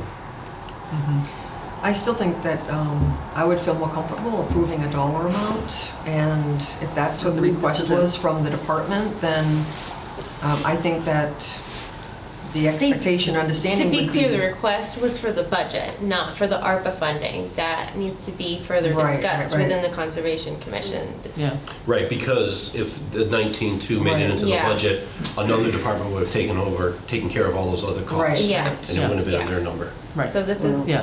this So is the may same be on thing, the but low not end. really. Yeah, this may be on the low end. So they have to have a discussion about Yeah, it. so we may not get to that tonight, but I mean, we may not get all of these done tonight, but we've got Yeah. 38.4 as a starting point, but Right. it may be a little bit of an increase to go, yeah. Well, as you say, I mean, I'm okay with Maureen's suggestion, as we say, yeah, we're gonna approve it, but we're capping it at 19.2. You leave it to the committee to figure out whether that should be a consultant or whether it should be, and Right. I think, and you're on the committee, right? Or Yeah, as I'm a liaison, yeah. Right, so Joy could relay what we're saying, which should trigger. Yeah, and somewhere, I don't have the proposal in front of me, but they had worked out the 19.2 with 14 hours times whatever dollar rate that they had, and so I'm 99% sure that no benefits were thought of in this at No, all. it was This- definitely this is part-time. solid- This was definitely not definitely Yeah. not full-time. So- They may find themselves having to reduce, Right, if so we this- cap it, reducing the number of hours Well, to pay a higher hourly rate. yeah, well, that's part of the issue. So I mean, I Yeah. think, we can have this figure in here as an indicative, but I think, Joy, you need to maybe come back to us if there's a change from Concom itself. when Yeah, they meet on right. this. Because this is new for them tonight to know that it's not going to be in the budget. They will not have known this officially. Officially. I mean, they've kind of thought it maybe, given the Officially. way the budget discussions have gone, but they have not known that, so. All right, so those I are did there. have a discussion with them about the ARPA Yeah, funding. though. okay. So John, if you've got some suggestions for extended spreadsheet, that'll be good. We'll see that afterwards. And I think before we get going, we have two, We have a motion. There's a motion. Second. no, I'm sorry, where were we? I'm sorry. To approve the The two items, 53,400. 38,400 for conservation agent and 15,000 for the zoning bylaw consultant. Well, I want to add them, but I'm not sure that the 38 But- 4 is. But that's the motion that was made and seconded. So Okay. Yeah. unless All it's, Okay, so that's the motion on the floor. Vote on it. Okay. All those in favor? I'm just curious why, what's your, I just don't Well, think, you have I don't want to reduce them even more. 14 hours is less than what they had really wanted. When I had first talked to them, they were talking closer to 20 hours. And I said, I don't think we're going to get that kind of figure in the budget. That's where we were trying to squeeze this money somewhere within the budget. Well, 20 We then weren't becomes even talking. budgeted, benefited, right? Yeah, it It would be was, beneficial. well, or at this 19 point. hours, whatever it was. Whatever it's going to be, it was not going to be a benefited position, but it was going to be right up to the edge. So I don't want to, have them feel like they're losing another so 4 or maybe 5 we hours. just extend the caveat when Joy reports Yeah, back that I mean, I would- we're open to adjusting. I would rather Yeah. just say that we're open to having these as applications for them to put in the full application, because we don't have the applications for either one of them, but not put a dollar amount on it at this point in time. Okay. I mean, the planning board is the planning board. I think we can vote on that number, but I understand the argument with the conservation commission. Yeah, I mean, So, you know it better than I do, but I just think that that's maybe, I don't want them to, if we have another 15% of something that's got to come out. do you want to withdraw yours and just So- vote on the consultant right now and wait for feedback, or let it go? I mean, I don't know, if there's a particular reason to actually, we haven't voted on anybody coming into us in terms of being on this list in general. We're just saying that we moved it out of the budget request to here, so that's why we want to vote on it. But- Right? I also want them to be able to hire someone Right, sooner rather than because later. now they can Right. start the recruitment process. And we have approved some things that have gone. I mean, to me, I think whatever this number, we just need to know what the number's going to be. Yeah. It sounds like there's consensus, Consensus?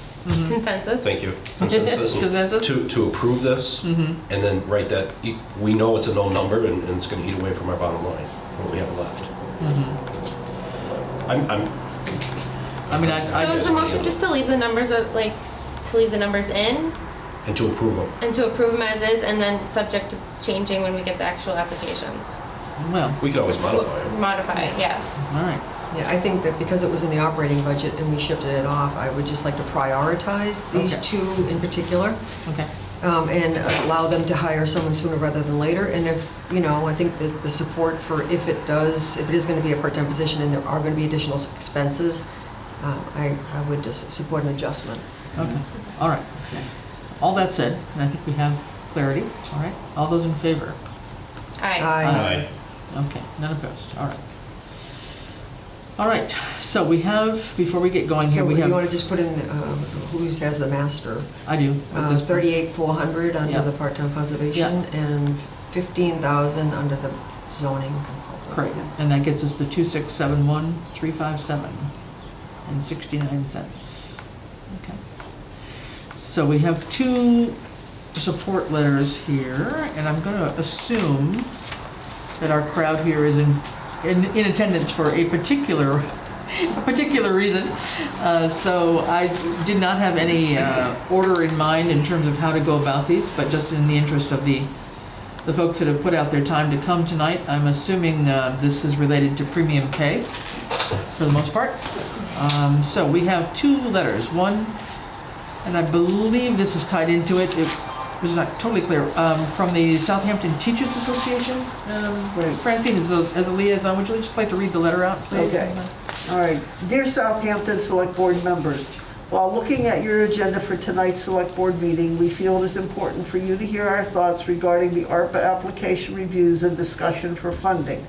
For some, beginning in the summer of 2020, and most beginning in August of 2020, teachers and staff of the Norris School were in person in rooms of upwards of 25 individuals for 7 hours per day. Please see our list of some reasons why we believe the ARPA funds should be applied to the in-person teachers and staff of the Norris School. 1, we provided quality in-person education while potentially being exposed to COVID for multiple children and adults. 2, teachers and staff were unable to have the option to be vaccinated from COVID before the return to in-person learning. This left some unprotected during transmissions of COVID. 3, teachers had to recreate their classroom environments and curriculum in order to adjust to guidelines from the Southampton Board of Health as well as the Commissioner of Education, which ultimately led to additional time and effort spent in our classroom after our contractual hours.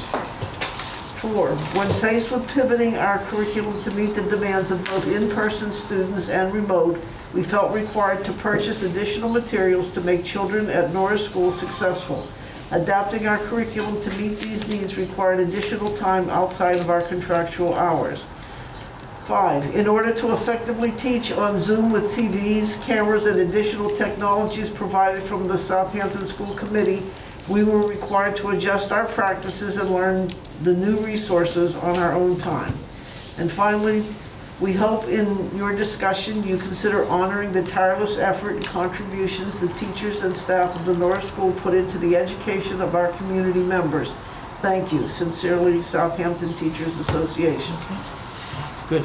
Thanks for that. All And, good points. All good points, and I think we all would like to recognize all the efforts of the school and all those attached to it and all the various support services that have made a very tough situation very livable, I think, for the most part. I know you've been through all sorts of things up there, and we do appreciate all the extra efforts and creativity to provide a good learning environment for the students at Norris.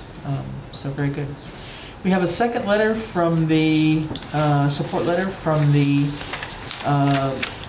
police union. Would someone like to read that one? Sure. To Select Board from Martin Cook, NEPBA Local 130 President, regarding premium pay for essential workers dated Tuesday, November 17, 2022. Dear Select Board members, I am writing on behalf of the officers and supervisors of the NEPBA Local 130. The union is requesting an update regarding the applications for ARPA funds that have been submitted by Chief Illingsworth for all essential workers.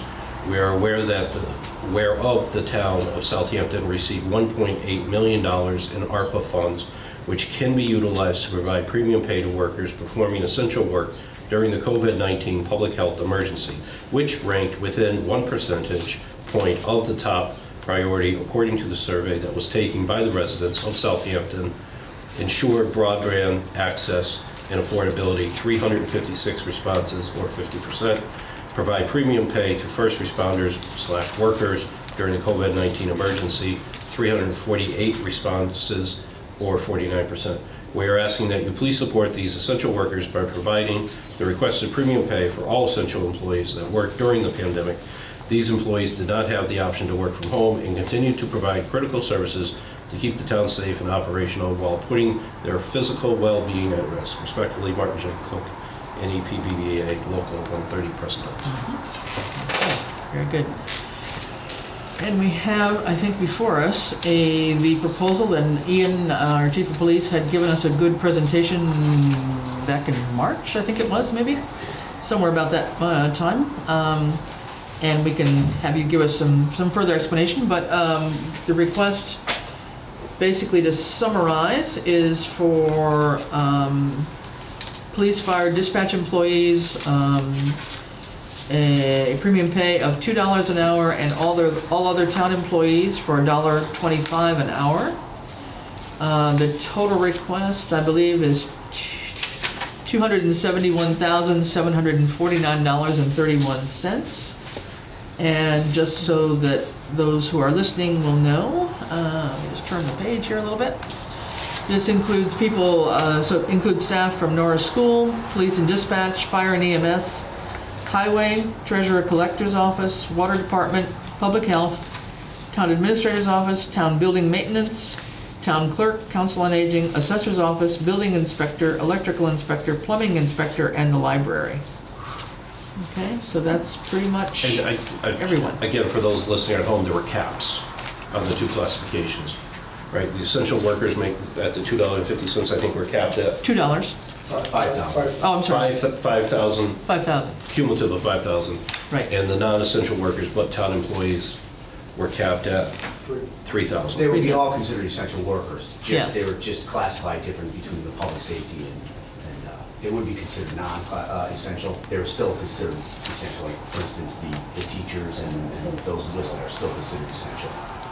So any one person. So the distinction is public safety? Public safety, yeah, exactly. Yes. Public safety, right, rather than essential workers. So they were capped at 5,000 per individual.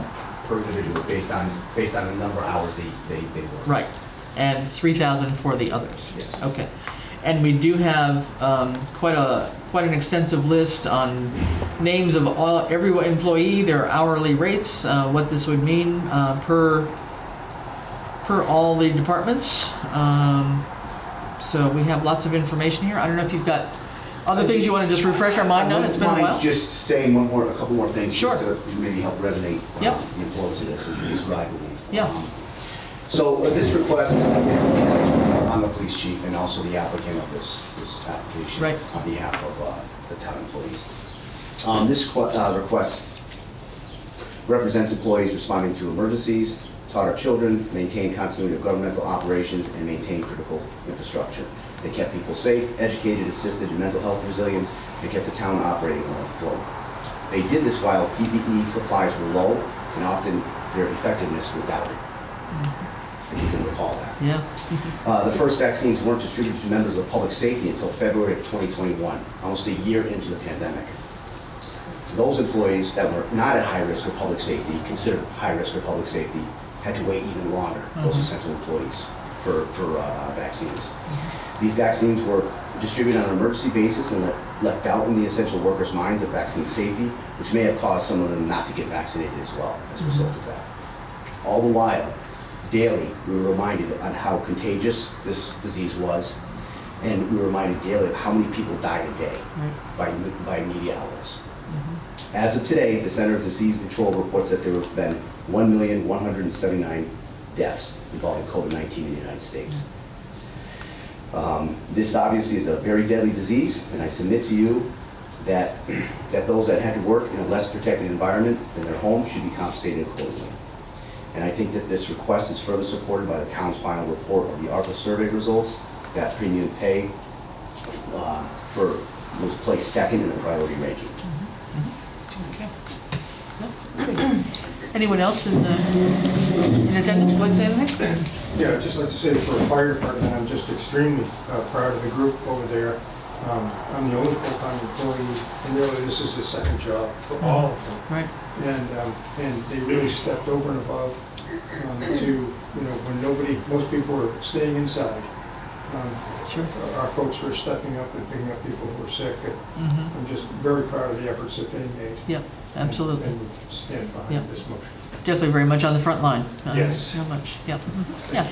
Lisa? Yeah? Oh, thank you. I know I wasn't at the first meeting when Ian was there, but I thought I did a great job explaining everything at that meeting back in March, so thank you. I just wanted to let you know that the numbers for Norris are, I believe, an underestimate, really.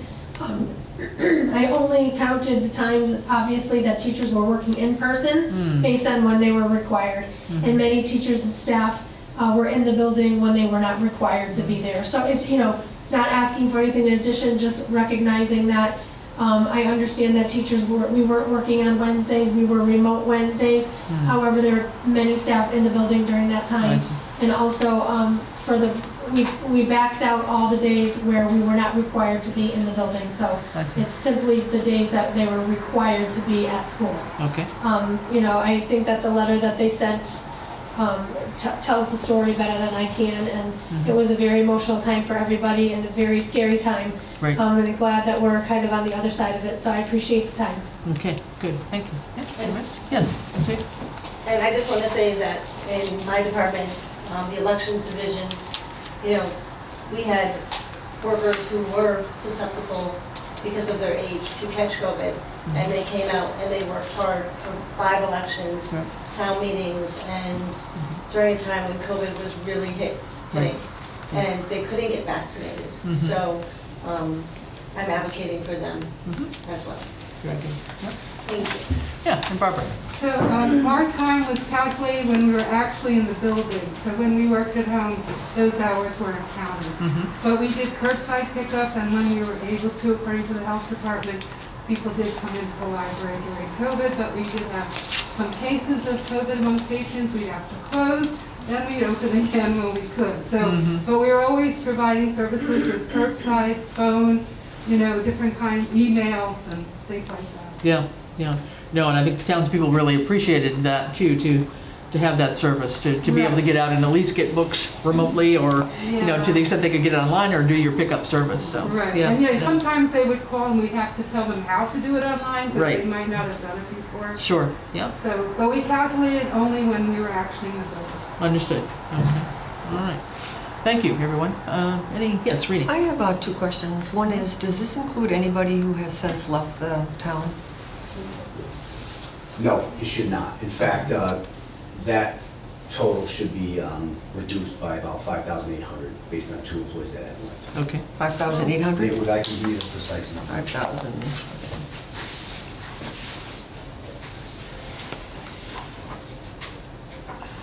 It would be reduced by $5,740.63.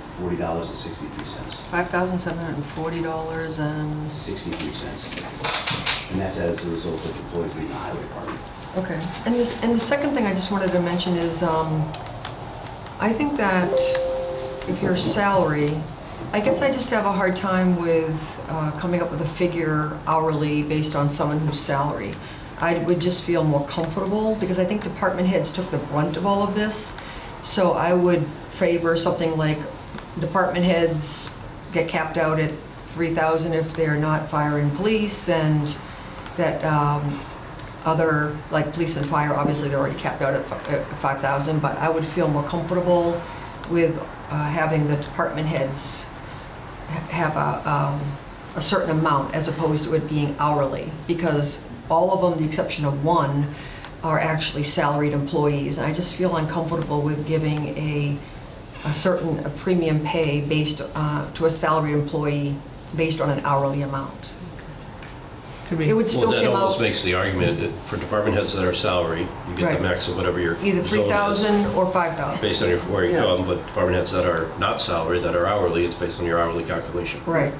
So for example, Jen, Lucy, they would get 3,000 whether they're there or not. If they're already there, then that, I guess, would have to look in and see if anybody exceeds that. But I don't think they would, because the cap was already at 3,000. So anybody that's a department head, I think some of the ones you just listed aren't at the cap yet. They're not- right, so they're not Barbara, there. Lucy, Jen, Yeah, some would not be there probably. I just feel like if they're salary, then Accounting, yeah. that's just, from a accounting standpoint, I just feel like it's, and I also think that they, other than the 125, I mean, I think that when your department head backstop, I mean, it's just been a rough year for anybody who has to oversee an entire office, and I think they deserve it. Okay. Ed, I saw your hand up. Yes, my memory, and I will go back and check this, is that one of the requirements actually be that any payment for premium pay be tied to on an hourly basis, rather than a bonus or a flat amount. Yeah, can you check that? I believe it has to, you have to ensure that it was reporting to work, so it can't be teleworking. Can't be telling. Yeah, so- Yeah. The requirement is you have to be in the building. Which is how you measured it by hours on site. Yes. Which is where the hour Yeah. comes in. Which is where that So came we in. theoretically could just say more than 125 an hour for department heads, so it comes out to 3,000 or 5,000. Sure. Okay, Right. that will work. That means recalculating this whole thing again. Only for the We department. only have so many Our department heads. department heads. We don't okay. have a lot of All right. department heads. All right, Yeah. department heads. Yeah, it would be hard. So, So, just for, one of my hesitations with this is the elephant in the room, is two things. One, separate from this petition, the association came to us on the school side and asked for additional days off, which we ended up granting half days, so that they could have their own time to recuperate and recharge. And it was discussed then that this was kind of one or the other.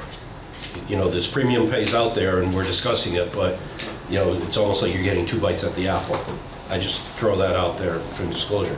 Second thing is, this is only addressing the folks at Norris teaching our kids.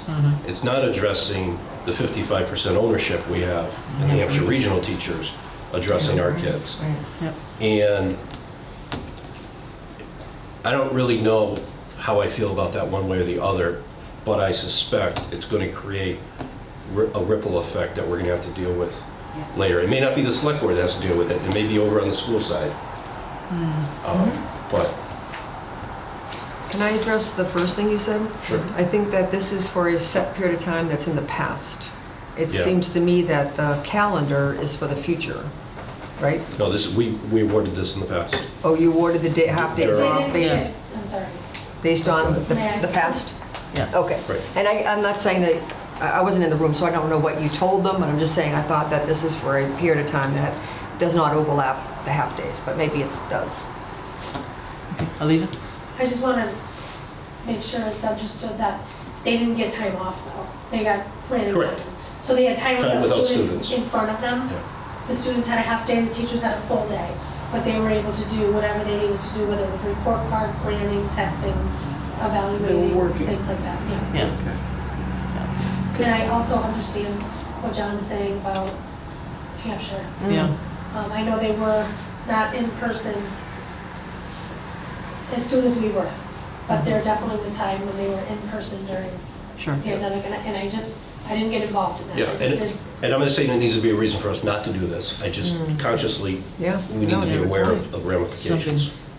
Something else. And the other thing that I would add is the adjustment, Ian, or Chief Illingsworth, that you spoke about with the 5,800, what line in the sand are you drawing for that? Is that as of the date you submitted this? Or as of today's date, if we made it As effective of today? today's date, that's what I've been aware of. Okay. So if we do move forward this, I would support that. It's, as of the time we voted to approve this, you had to be actively employed with the town in order to get this. So, you know, someone that's already departed and left the Yeah, I agree. town. Yep. Can I ask if there were people who were paid, who worked overtime, were paid overtime, their rate was set using the same formula? So it was based on, for the police department, I'll give you an example. So what I did was I generated every hour that somebody reported to work, because obviously the police officers couldn't work from home. So every hour that they reported to work during that time frame of the state of emergency was multiplied by $2, whether it was overtime or not. So it wasn't like The hazard, $3 if for you the will, overtime? was still there. Right. Whether they were working extra, and some of them may have been working extra because people had contracted, people called out sick. Okay. And then my other comment is up on the totals page, which is On the application itself? page 1 of 1. Well, I'm looking at the PDF that Judy sent us with the whole thing. Yeah. So on Yeah. actual page 6. Okay.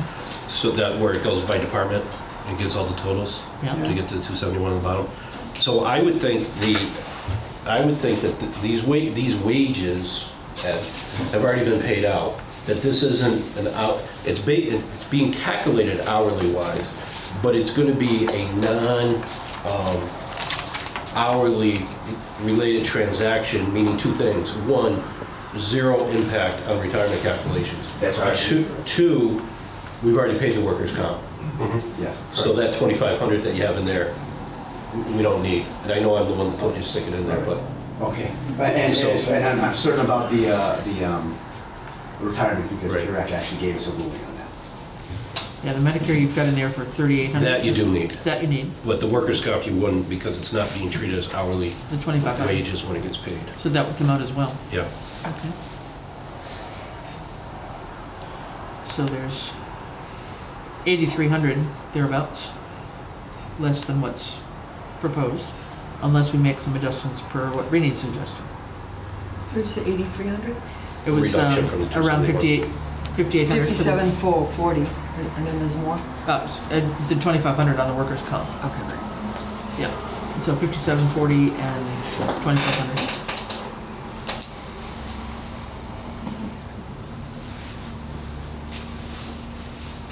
So 8,240 thereabouts. That would be a reduction. On the first page, so after the application, then there's by department, the amount, and then the first page, it says Department Health. That can't be right. No, Right. that's all the teachers. That's I was looking school. at that. That was the school. Okay, that's school, I got okay. confused by that too. Yeah. Okay. Yeah, it's all school. Yeah, it says, the header says Department of Health, but it's not. Yeah. At the bottom, it says Norris. The bottom of, in the footer, it says Norris. Yeah, okay. Yeah. Okay.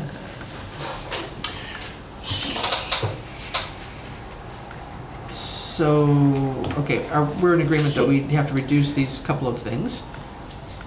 That's fine. But then do we have further discussion about the idea of having all department heads be Salary department heads. salary department heads? Be, except for the fire and police and everybody, 3,000, is that right? Even if they're not there per the schedule. Right, Because if you look at the schedule, there's several that are not at that level. at that level, the way I'm hearing this. When you have the opportunity, can I just address two Yeah. technical aspects No, that you go need ahead. to probably Sure. speak about? So there's some, just doesn't come back in an audit. Yep. Okay? One being is that you must serve at or below 150% of the states or counties' average occupational wage salary. There's 2 employees on that that exceed that. Okay, Okay? So that would be the board's, according to the ruling, responsibility to either decide that that it should be approved. And then the other would be the library doesn't fall under the HEROES Act as an essential worker. However, there is a stipulation in there that the governing authority has the ability to declare them essential workers. And like I sent it to you, when I spoke about the mental resilience, that library needed to be open for a lot of things, not just education, but to provide the elderly and so forth, those people that weren't getting that contact, And to that point, we all know that just because Congress has a library of Congress doesn't mean they actually read the books. Can you explain the first one again, please? The first point you made? The first point is, in order to qualify for this, they must serve at or below 150% of the state's or county's average all occupational wage salary. The mean average all occupational pay is $70,010. That is based on the 2020 U.S. Department of Labor Bureau of Labor Statistics, and that's the most up-to-date one. Okay. So anybody at 105 or above? There you have it. Okay. So they are not exempt from Fair Labor Standards Act overtime rules. Okay. And if workers do not meet these requirements, recipients must provide written justification of how the needs meet the premium pay. Okay. So I believe there's 2 employees. There's 2 employees that are in that category? Yes, and in particular in this room. Okay. Well, thank you. All right. So shall we deal with those points separately? And just have it on record that we are... And we make it part of the motion. I mean, if we get that. So my other question is, because I don't think it happened, because we didn't know about it at the time, but I can remember, at least on the town side, at least one of the unions that we discussed this came up, and it was discussed in collective bargaining that it would be addressed separately. But this was not a subject of bargaining on the STA at the time. I don't know why they would refuse this, but voting for there are ramifications there too as well, right? It's a good point, because I had the opportunity directly to work with our 3 unions because we went through negotiations, and it is actually a requirement of the ARPA funds if you're dealing with a union that it does be negotiated. So I told our 3 unions, and they asked during the negotiations if premium pay came up, that they wanted to be included. And so I told all 3 unions and their representatives, and told them what we were going through for a process and what Ian was leading up, and all 3 of them were comfortable with, as long as they were included, just come back to them with what has been decided finally, and they were good with that. To that extent, I cannot speak for any school unions that are included. So, but we do have a letter from the association president on to Ms. Kudo. Well, it was to you? They sent it to you? No, well, it's shown up to the select board. It came to the select board, right, from the association president. So they somehow became aware of this, and I know they didn't work with anybody here directly to come up with these numbers. So do you believe that they have a broad enough understanding of everything that's being considered that I do. that they're not going to object? And I don't think so. They know the process that I went through in order to come up with the numbers. so yeah, I think there needs to be some wording on the motion when we get to that part, that when it comes to the STA piece, that it's only approved subject to acceptance by the STA as voted on. Yeah. Like, we're not opening this up for them to say, well, we should get $1.75, and not. Right, yeah, no. This is the offer. Yeah. Okay. Yeah. Okay. So, I think we've got a couple of points here. So everybody's working out the math on this in terms of. So I didn't see, is the building inspector listed in here? Yes, he is. Is he under a separate department? That's Ron Lauren. But he's not as public I safety. think he's under the... He's not salaried though. He's not salary, right? He is. Yeah. He is. salary. He okay. is salary. He is, okay. I thought he's Ron. Okay.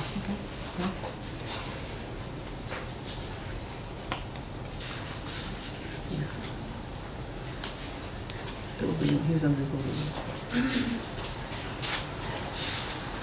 So this would be.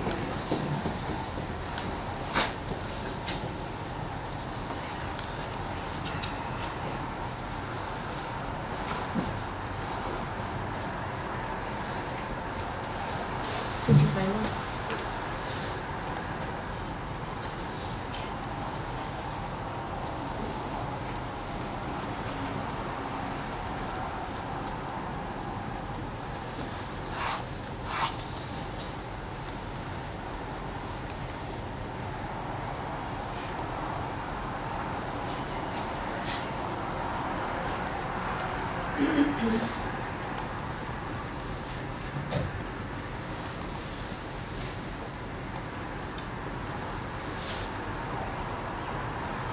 This is over greater than a 12-month period, right?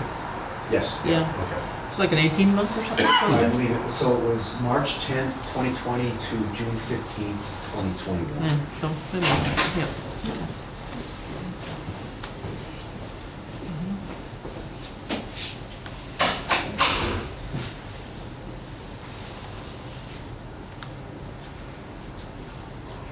All right, so we're just doing a little calculation here with, yep.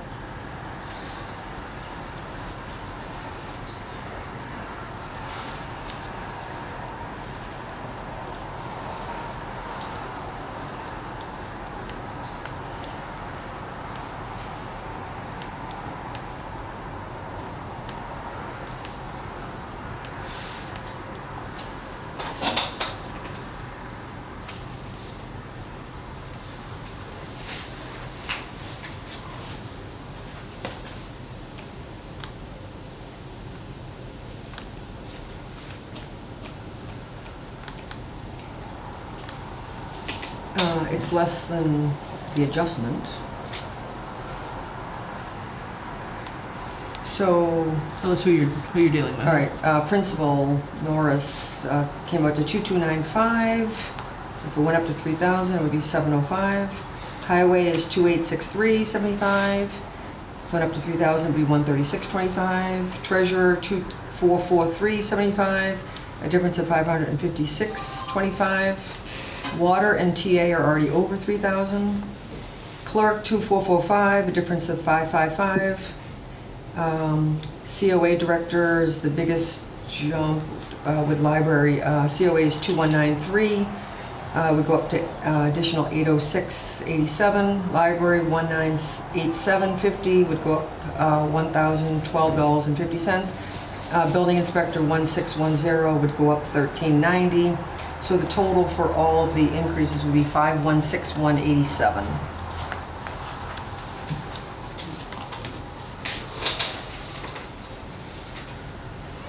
And we captured- That's what we want to do it on. We've captured everybody, so that brings all the salaried department heads that are not emergency Right, personnel, right? right. Well, the emergency personnel are already capped at Right, 5. they're there. It's yeah. their salary. So this is just bringing them from wherever they were up to the 3,000 3. as department heads. Yeah. I'm just going to double check the math again. Yep. Any discussion of that while we're waiting on this? Any thoughts about it?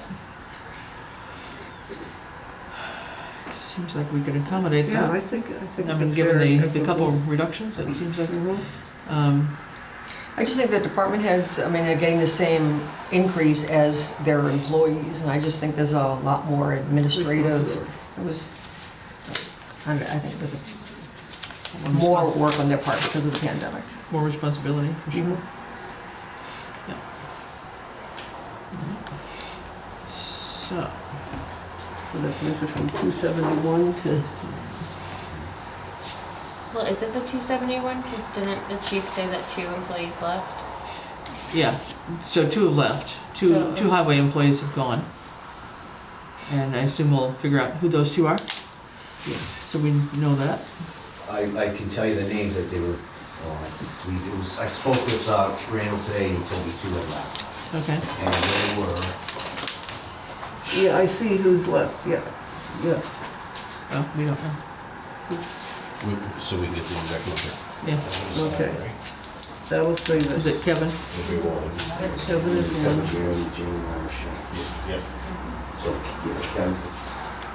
Kevin and Jeremy? Yes. Yeah, okay. Yeah, so that's our 5,740.63.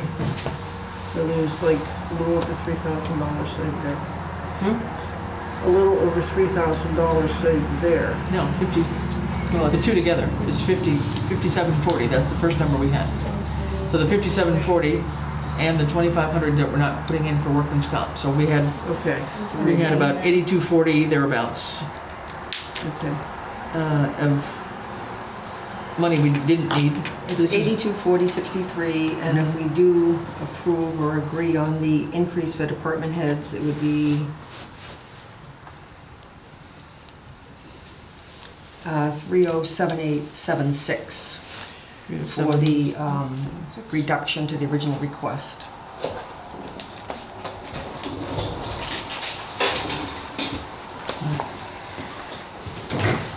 Okay, so if we find the, sorry,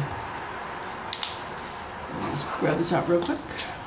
And this is the kind of thing I'd like us to, be capturing in this spreadsheet somehow in terms of, I know we'll have minutes of a meeting, but I'd like to have a discussion column or an attachment or something here that we're capturing it all in one place. All in one place, because I don't want to have someday, whether it's us, the auditor, anybody else, have to search 5 different files to figure out what on earth we were talking about, right? So, this spreadsheet can probably be a little bit better than it was.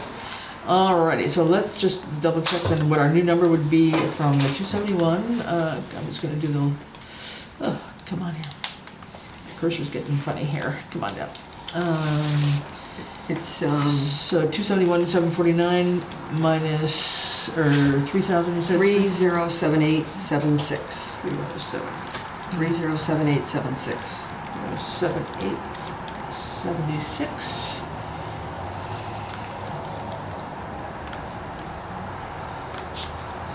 I come up with 268, 670, and 55 cents.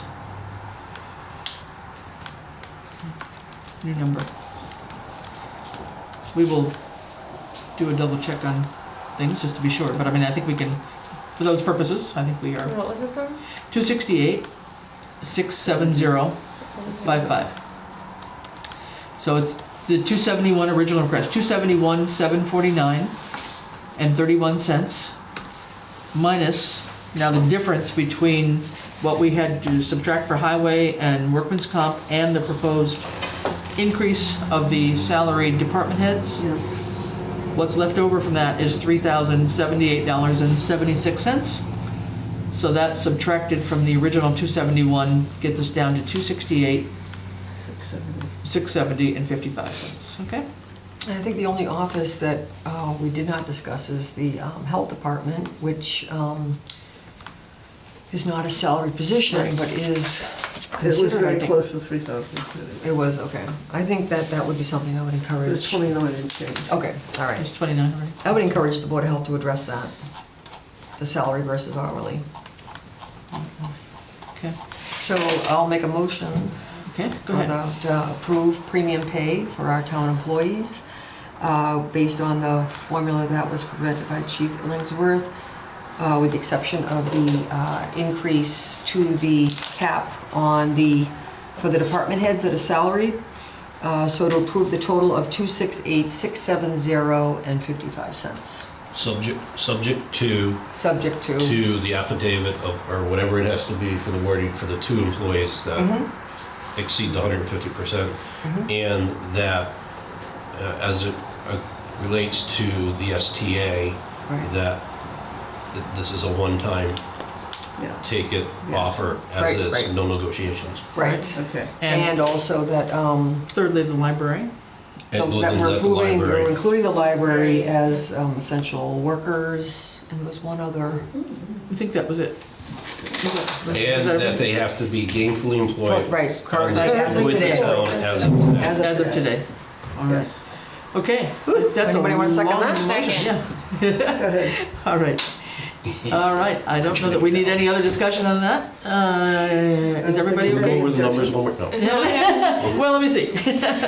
Okay, no, I think we got it. So, with that said, let's hear what we all have to say. All those in favor? Aye. Any opposed? No. All right. We are approving our first real big ARPA There you go. request, $268,670.55. Thank you very much. Thank you to all the departments and all your staff. We appreciate, I'm sure they're going to be very appreciative of the support. we get So, from everybody. great, They deserve it. great. Yes. I'm Beth Russell Smith, longtime trustee, and I just wanted to say thank you, because I see how hard you work. And I will be thinking of you every time someone at a town meeting says, did you really think about them? Anyway, thank you very much. Good. Well, thanks everybody for coming as well. Could we, since Ms. Pluto's here, could we Yes. take up 3.4 Sure, through sure. 3.3? We can do that. Oh, and can I just say also thank you for noticing that the library society. Yes, indeed. All right, very good. So thank you. Anybody that would like to leave, you're welcome to, except for the select board, of course. Yeah, that doesn't include us. Thank you for coming, everybody, and really appreciate all the work you put into the proposal itself. Yeah, so we have. I also loved, excuse me, that at 7:30 when I was crashing, you said, well, before we get rolling. We're rolling. We're slowly rolling. Okay. So, so John, your request is to take up the school proposals? Yeah, the 4 applications for Norris, the 1.0 FTE Board Certified Behavioral Analyst, cost for fiscal year 23 of $38,570, fiscal year 24, $33,024. And then the 1.0 FTE Special Education Teacher cost for the first fiscal year is $77,330, and then the second fiscal year is $33,024. The 1.0 FTE Special Education Paraprofessional, first year $30,165, second year $15,080, and then paraprofessional development in year 1 only of $22,223.6 for a cumulative of $249,416.6. That's our second Okay. biggest ticket. All Well, we right. didn't want to go first. So, Anita, would you like to? All of these positions are to start up the neurodiversity program, which I know you've heard many things about from the superintendent and from the special ed director, Nancy Parlacloche. It would allow us to meet the needs of several students at Norris who have different needs compared to typical students. The behavior analyst would be able to oversee the functional behavioral assessments that we have at the school already, which is data tracking to be sure that what we're doing and the plans that we're implementing are actually working, and if they're not, they're looking at the data to change things. It's not a classroom per se. Kids are not being moved out of the general ed class to go into a separate classroom, but it is sometime during the day in this separate classroom to work with a special ed teacher at their level and to get their programming that way. Because with all the other special ed students in the building who only have academic needs or speech or occupational therapy or physical therapy, these students, their academic need is much lower or much higher, so their ability is much lower and they need specialized instruction. So we like to include students as much as we can in the general ed classroom. So these students would be moving sometimes in the classroom with a para and sometimes in this other room getting the academic support that they need in order to make progress at school. And this would be over it's 18 months because of the way the funding schedule falls, which is why the second year numbers I are was half. just going to ask why we went from a 77 to a 33. Okay. Yep, and So so they're in 18-month half. period? And that first year, or that first line item, we're actually eliminating 30 some odd $1,000 in outside contractual services and putting it That into you're this. already paying for. Correct, which is why It's a savings. that board certified behavioral analyst is only 38. Okay. And then the intent would be in fiscal year 25 that this program would have ceased or decreased the outflow of students that in this budget right now is $417,000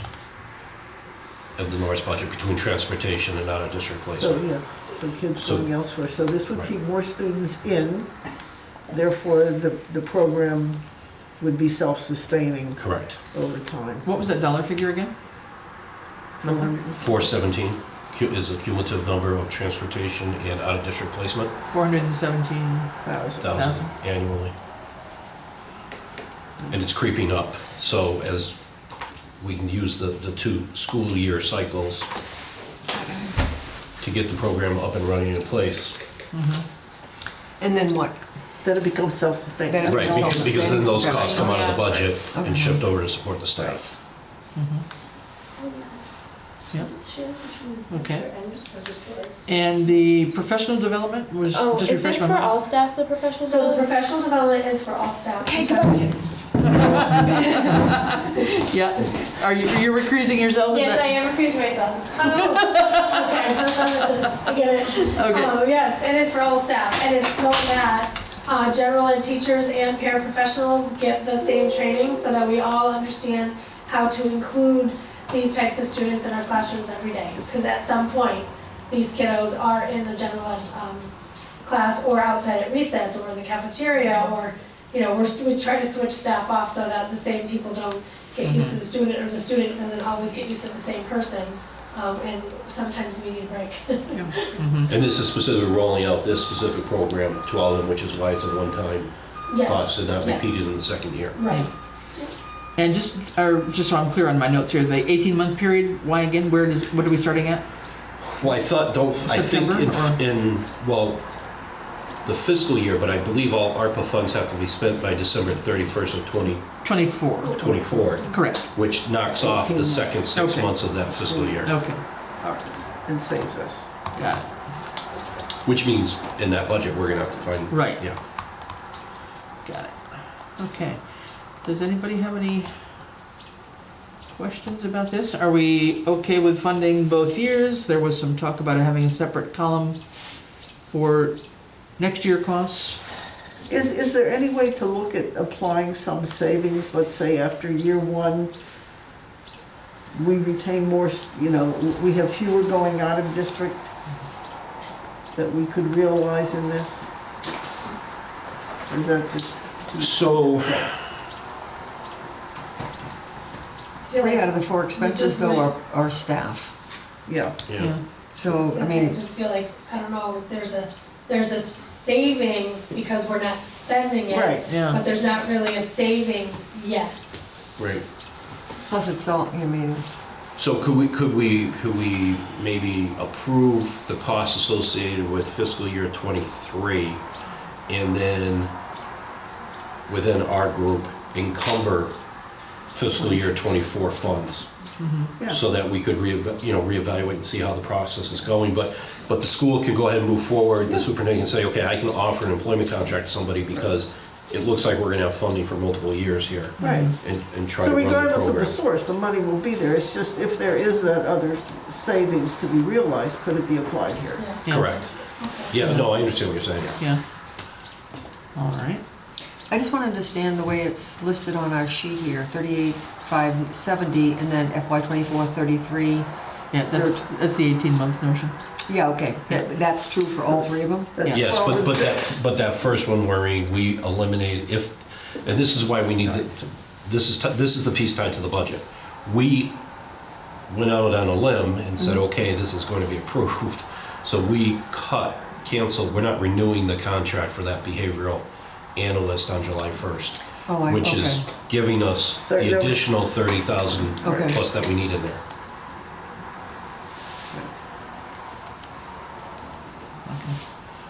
All right. So is the dollar amount still 249, 416? Yep, That would over be the for- 2-year period. That'd be for both years. Okay. Yeah. So, I make a motion to approve, if you don't want to do it all together. No, I was just asking the question. I mean, I don't know that, some of these will be really one-time things. There's a couple so far that we're seeing. 2 or 3 things will have an FY '23 or '22, '23. Right. Okay. So I yeah. don't know what makes sense in terms of, it's not that right now, So how about this? How about I'll make a motion to approve $168,289 to be used in fiscal year '23, and to reserve $81,128 to be used in fiscal year '24, should there not be available funds. Yeah, up to Yeah. 81,000. Does that make sense? Can you just repeat the numbers again, though? $168,289 in '23. And then '24, it's $81,128. Even? Yep. To be used in, That's- up to that, to be used in In fiscal 24. The first 6 Right. months of '24. Yeah. And I'm fine with using the word encumber so that we have to go through the review process again to make sure. Uh-huh. Like for example, I don't want to necessarily give $81,000 and then in Elisa's budget, she adds 14 new teachers because she has the money to do it. Right. It's not going to happen. It's based on, yeah. Not for 81. So we should have a separate, another column here for encumbered, Yeah. Yeah. or FY '24. Yeah. Both. Yeah, out year, I mean, some of this will be FY, well, a little bit of it should be FY '22, right? Then we'll Right. have an FY '23, and then probably we'll need 3 other little columns here somehow. So yeah, this could be one of these lengthy spreadsheets that's done here, but, yeah, so I think that, oops. Did anyone second it? Did you second it? I'm seconding it. Okay, so our overall total is still the 249, Correct. 416 and 60, but we're just kind of making that separate. Okay, all right, I think we have a motion and a second. Is everybody okay? Any further discussion, question? All right, all those in favor, say aye. Aye. Aye. All right, not opposed, therefore, we are okay. And Joy may return. Thank you very much. You timed that just thank you. perfectly. Good timing. Yes. No, thank you. No, I mean, we just voted. No, thank you for acknowledging that you have a potential conflict of interest, so thank you for that. I'd like to, if it's okay, I'd like to address the IT ones, the website and the phone and the credentialing system, which are part of revenue replacement. Yeah. Okay, thank you very much. Yeah, and I mean, we've got a couple that we'd like to get done too that came in early on too, so let's be sure that we don't end up too quickly, because we've got one of the Board of Health that's already up there was for COVID-related extra 3 hours from January through June. It's all That- approved. That 20, we did It's not approve contact it. tracing. No, Oh, no, Right, so It's they're, overtime. no. they allowed her to do additional hours outside of the budgeted hours in Right, anticipation of funding coming forward. right, exactly. And so, Short of any funding coming forward, right. there will have to be unpaid time Right. off. So those COVID hours, that 2466, had been brought up, I believe, at a January meeting or December meeting, one of the others, when we approved the contact tracing and vaccine clinics, and I believe I'm the one that said that was not part of our agenda. We were meeting only to act on the emergency ones, which were the contact tracing and the vaccine clinics. So we did not approve that at that point in time.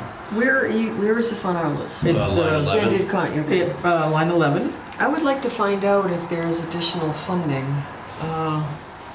I guess this has already happened though? Yeah, so I mean, let's go back and take a look at the, Well, there was some discussion of how they would finance There was their a- existing budget. yeah, no, there was a proposal in here, hold on. Yes, there Proposal is. number 4, if you have your magical things here. Let's see. Some of the narrative was similar here, I think, but this was... amount requested is $1,216.99 for 40 hours worked since January through March 26-22. This letter was dated to us on March 31st.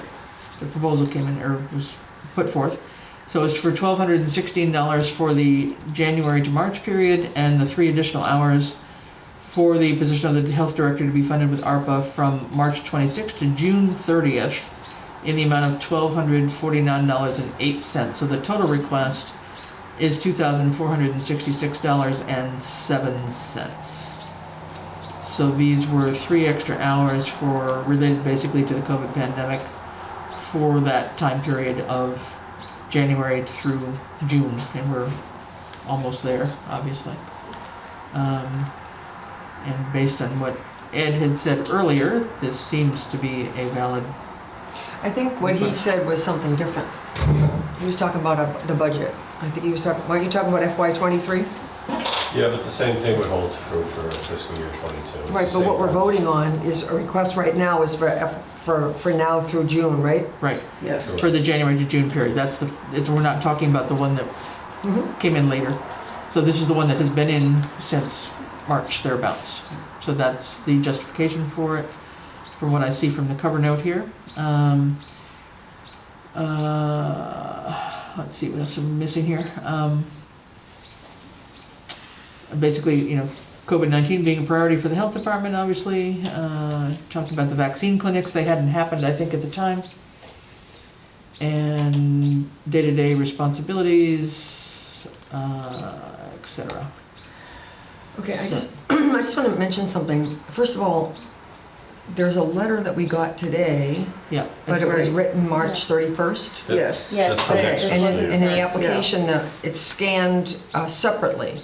So I'm looking at a Board of Health letter, and then it continues, the rest of the letter, it's broken up. Am I right about that? Yes, you're Okay. seeing it. It's like the first page and then the second page of the application and then the second page of Right. the. Okay. I think the letter we received today, quite honestly, is probably a duplicate of the letter we received in March. Okay. I would think so. The only thing I want to mention about that is that I was on the Board of Health, and there was never a 5-day-a-week Board of Health responsibility. And not only that, when I was in the Board of Health, there was no health director. So I would like to request of the Board of Health, through Francine, if there could be an analysis of, I'm talking about FY '23 here, so if you want to talk Yeah, about it let's separately. finish FY22, because Okay. that's what's before us. That was the proposal Okay. that came in with the application. Okay, For the but this January to letter addresses the fact that the town hall was open 5 days a week back in Yeah. the 70s. Yeah. What I'm saying is that there was never a 5-day-a-week position for the health department, Yeah. and there was not a health director when I was on the Board of Health. Okay, gotcha. Okay. Well, let's take that separately. Let's So- take a look at So on the issue that's before us right now the is 2466. right, is for hours, 3 extra hours. some hours that have actually already worked, been Already worked worked. or earned Yeah, from January of '22 to present time, Right, and presumably to the end of this fiscal to year. the end of June. Yeah. Right, to the end of June. Right. Right. Is 2466. Right. So my issue with this is I have a fundamental issue with deficit spending to start with. And if you're only permitted X number of hours, whatever the number is, if it's 10 hours a week, and I'm just using simple numbers, and you work 12 hours, well then that next week you have to be 8, because as a department head, whoever is, there's a department head, and then there's somebody above that department head, and then there's the accounting department, all the way up to, right now, Francine, who signs the warrants. That's what we're certifying, that this is what the town authorized you to do, here's your dollar amount. I get it if you do 12 hours this week and 8 hours this week, and it averages out to the Yeah. 10, you're only allowed to do the 10. Here, now, we could fall into, it was an emergency situation, and we had to move forward with this, but I also seem to remember that there's unspent, or at least as of the last report I saw, there are unspent funds within the Board of Health budget. Now, do they plan on spending that in the next 5 weeks? that was a question. Because other department heads, sorry Francine, because Yeah. other department heads are told to find it within your budget. Right, Right. right. So, And that was a question. Without we having asked an at one of up-to-date the expense meetings. report, I don't know that we know that, and we don't know exactly. but the short answer would be is, you did this, Uh-huh. in this particular case, your chair must have approved it, Yeah. because, the town administrator doesn't do anything without the chair knowing it here, right? Varying hours. Then the consequence is, if the funding doesn't come up, at some point, that board and that chair needs to come in and cover those hours, because you just gave this person unpaid leave. Yeah.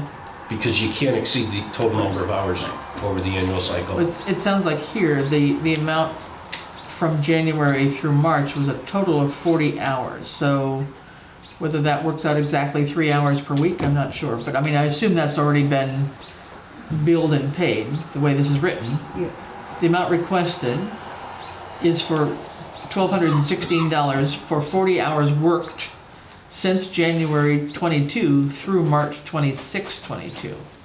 This will prevent them from being in deficit at the end of fiscal 22. Right, I don't think they're in deficit right now. I don't. Well, they are without the, well, right, because they still have a couple weeks to say, okay, you Right. take this week off. Yeah. So I would like to hear back from them before I move forward on this. Okay, what do we All right, need I will, here? I will make that request, because I did mention, I did ask, where in your budget are you gonna find this money? Okay, And because they can't go to another department, you can't overspend and then expect the savings Yeah. to be achieved by someone else. And I think it's a different argument about Right. them getting in front for next year, right? Because that has, they're for next year, they're coming through what they believe is the proper channels Yeah. to seek a resolution. But in the past, it's kind of like the old adage, you know, it's better to ask for forgiveness than permission. Here, they've already committed the act, and now they want us to come in and backdoor and clean it all up. And that's not how this should work, Okay.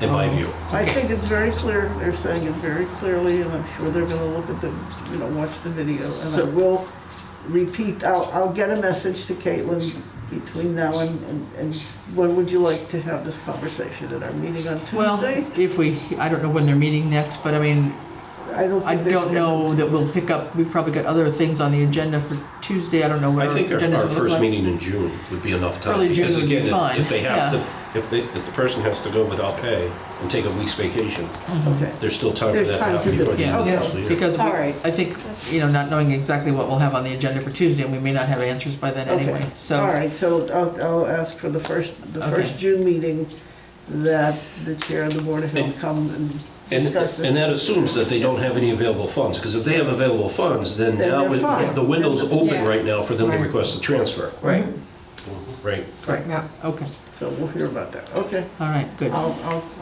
All right, well, notify her. Thank you. okay, can we just finish this category? We've got two others in the category, and then we'll go down to the other ones. So we've got one, the church, First Congregational Church driveway repair for $22,500. And this is one, I think this application is one of the early ones that also came in, way back when. And this, if I look at this Well, again. can I just say something first? We did a survey and we asked people what was important to them, and the premium pay came up high, and the internet came up high, and there was one other thing. So I guess for me, that my priority is IT. So I don't know, we said that we were gonna do these more on a rolling basis. So for me, I just feel like I would rather prioritize anything that has to do with IT over. Yeah. We can. But maybe just going down the list. But I was mean, trying to like, go down the I'm- list in some level of I would- order. I just don't want to. Okay. Maybe, can we print a, I think when you've got contractors involved, and that's what I'm going to say, because I'm involved in at least the second one here, when you've got contractors involved that you may need to engage for driveway repair, or the second one on the old town hall working group repairs on the town hall, that's something that too is going to take a long time to engage a contractor, most likely, that isn't busy to get the work done. So I don't, they're time sensitive in a certain respect, but the IT one, believe me, that's right on down the list here, so. Yeah. Part of the issue is I think we don't have exact figures on some of the IT stuff yet. and is but- your, Well, is your there's figures thought, on Chris, my that we're list gonna right go through here. the whole list? Yeah, but- Is your thought, you wanna go through the whole list tonight? I'd like to see how far we can get, I mean, but definitely, So I would suggest the driveway repair, my feeling, because the driveway repair is a non-department, right? And there's at least one other on here. That is a non-department. the old town hall one, yeah. Well, I wasn't taking Yeah. that one. I mean, Yeah. that's a town building. We don't own the parking lot, right, at the church? No. We don't own it, but we have It's a two lease. Right, shared shares. Yeah. agreements with the church for that, and, are responsible to a certain extent for plowing the driveway, et cetera, I believe. That's one of the agreements here we have here. But the idea of tying it in to this because of there being an MOU with the town for extra use in case of a disaster and you know, And does the that- MAU, et cetera, for a cooling or warming center. Is the 22,500 50% of the cost? 50% of the, no, that's the full amount of the cost. That's the, they have a quote attached here from True Heart Paving. The total amount of the cost is 22,500. So they didn't want Just to do the driveway. It's not the parking lot at all. It's the driveway from Route 10 up. It's more than a pothole. Serious pothole. So that's what this is about. So I personally am in favor of this, but I will hear other opinions for sure. So this is one I think, you know, they are providing a service to the town through the community cupboard. That's what people use to get to all the services that they've been providing during COVID as well. You know, I don't know. I guess I don't have it. I have enough on this one. I have enough information on this. I don't have enough on the entire picture to commit dollars. But perhaps once we do a run through of everything on Of all here, of them. Yeah, we could come back. So maybe put a pass for the first read. okay. Yeah, And then I'd come- like to do that. All right. So it's almost like this creates the process. Like the one above it, we're putting it on hold Yeah. because we're looking for more information. Mm-hmm. Here, I don't believe I need any more information. I think it's probably the one that's got the most written information to it. Right. So I would As I just, see it. you know, I just think I would like to deal with it tonight because they have Okay. been waiting since March when they turned it in. And to get a contractor to do this, I think if they don't act soon, they're gonna lose what they have as somebody who's willing to do it for them. So that's my. I just feel like first of all, there were a lot of controversy when the town paid for some funds that involved the church in the past because of the separation of quote church and state.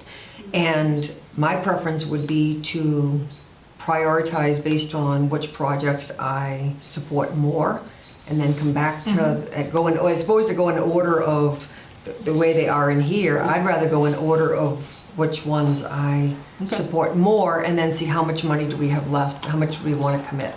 That's just my preference. All right, that's fine. These are ordered simply by the treasury categories as they were laid out. That's the only reason they're in this particular order, and it's my judgment, I guess, of looking at the treasury categories and subcategories as to where I plop them. So that's why these are in there. So I'm assuming I'm hearing that, so let's skip on down to, where do you want to go? Do you want to go well, I all like the way the down idea to? just of going boom, boom, boom, just hit it and get initial thoughts, and if it looks like there's consensus, Okay. we can Yeah, that pause. sounds good to me too. Okay, so then the next one on the list under that one is from the Old Town Hall Working Group, and this is for carpentry and painting repairs on the Old Town Hall. And, which is the current police The station. current police station, right. And so this is not replacing the roof or any of those kinds of things, but it's basically the woodwork and a lot of the rotting woodwork and repainting that needs to be done all up around the top of that building to keep it from deteriorating even further. A large part of the cost here is due to just the height of the building, that lifts are going to be needed. It's not a simple ladder job. You need at least probably a couple of lift operations, which will increase the cost. So this right now is a preliminary scope of work that's been developed. We had reached out to Hill and Associates, who had done the envelope study, and they were not available to get us a clear scope of work. So Christina Manson and her sister Andrea, who is a historical preservationist, worked together to put through a preliminary scope of work that was attached to this proposal. And they've passed it by a couple of people who have given them just a ballpark figure, saying it's anywhere 80 to 100,000 is reasonable with the prices going up, and especially with the need for lifts to get up to the top of that building, since it's quite so high. But it's basically to look at some carpentry on the original 1904 building, replacing anything that's rotted, etc. And then doing some painting around there. There's some work to be done on the police station side. Some things have fallen off there that need to be repaired as well. But it's really just getting the first step on this as an investment in the building to keep it a sound building and not continue to deteriorate until such time as we can find a new home for the police department and we can determine what we want to do with the Old Town Hall. We can't let it fall down around our ears. It's been several years where it really hasn't had a whole lot of maintenance, and that's partly why it's in the situation it's at right now. So they're looking for 100,000. And to be clear, this project would not be eligible for CPC funds No, because it's considered it's repair considered and not rehabilitation. Yeah, Exactly. We've had this discussion, I think, Yeah, with I think we CPC, have. I just want to be and clear no, that you Not- cannot get funding from not, CPC. and we've for looked this. around for grants and cannot find anything from historical preservation kinds of grants to do this kind of work so far. So I asked this question more out of curiosity. Mhm. Is the existing fire department building in that much better condition? That there's not an app-in for them? Is that true? I'm thinking of the two older buildings in town that we currently use. They Fire haven't, department definitely needs it. they haven't the police department hasn't put in an application for their part of the building, no, is that what you're asking? Who's Like the interior- OT? Yeah, it's Old Town Hall. OTH, Old Town Old Town Hall working group? Old Town Hall Working Group. So that's myself, Christina Madsen, Doric Dons, and Ian Willingsworth, and Ed Gibson. I got you, okay.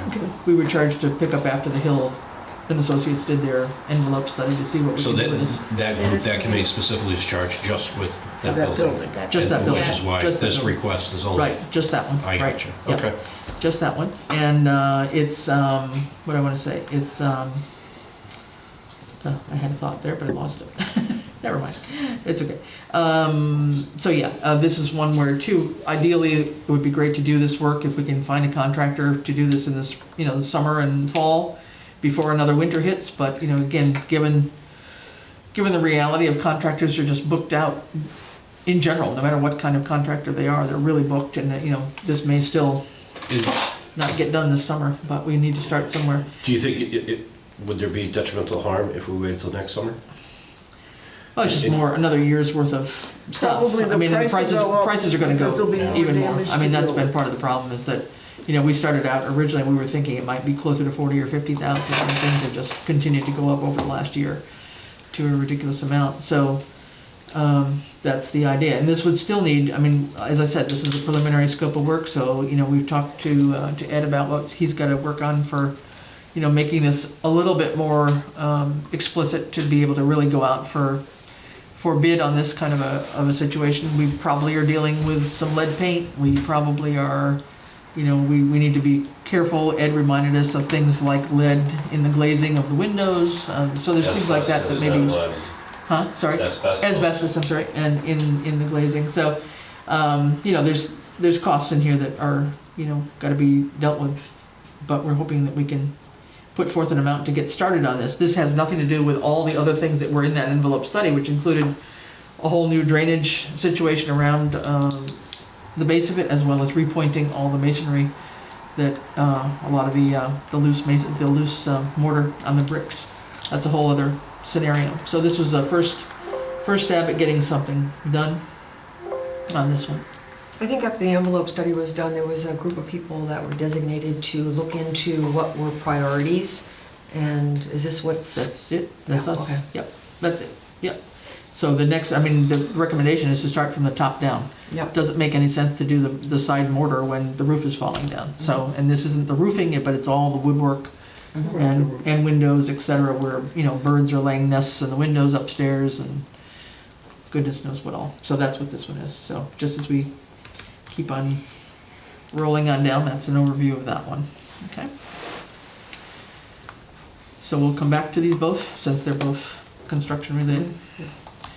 Moving on to the next category, this is the another one on economic impact. Recuse myself again. Doing business as Mikkel Coffee, and Joy will recuse herself again, as this is definitely a relationship. So, first thoughts, this is the only one we have so far from one of our small businesses in town. They provided a fair amount of information in their application, asking for $25,000 in terms of revenue loss during COVID.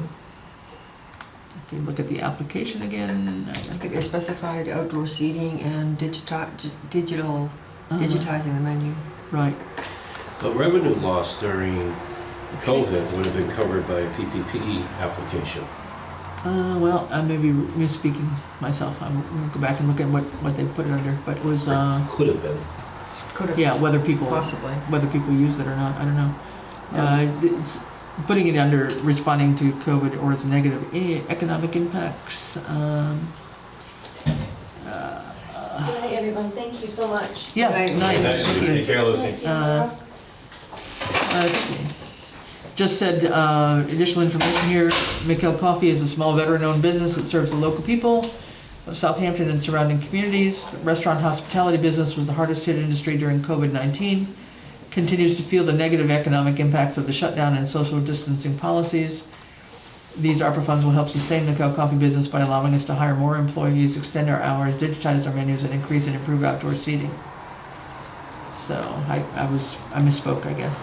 But I think where I got that was from, they had included their tax returns for a couple of years, showing their loss, yeah. So I would not know whether they had applied for any other funding. It does say here,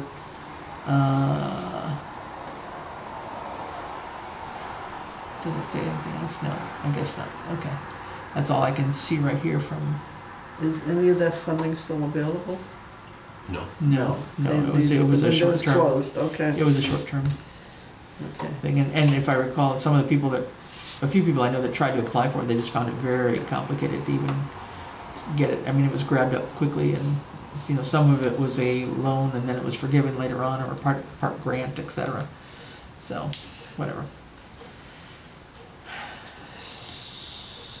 So, any first thoughts? Do we want to come back around to it? Yeah, let's come back around to it.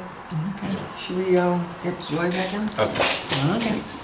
All right, then let's skip on down here. We've already hit the school. What's next?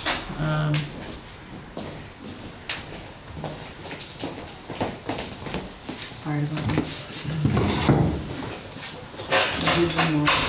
Okay, the next one's in category 4. Under the fire department, this is loss of time off due to COVID. Request from the fire chief for $9,764.74, I believe. If I can put my fingers on this. Let me open this one up. Okay.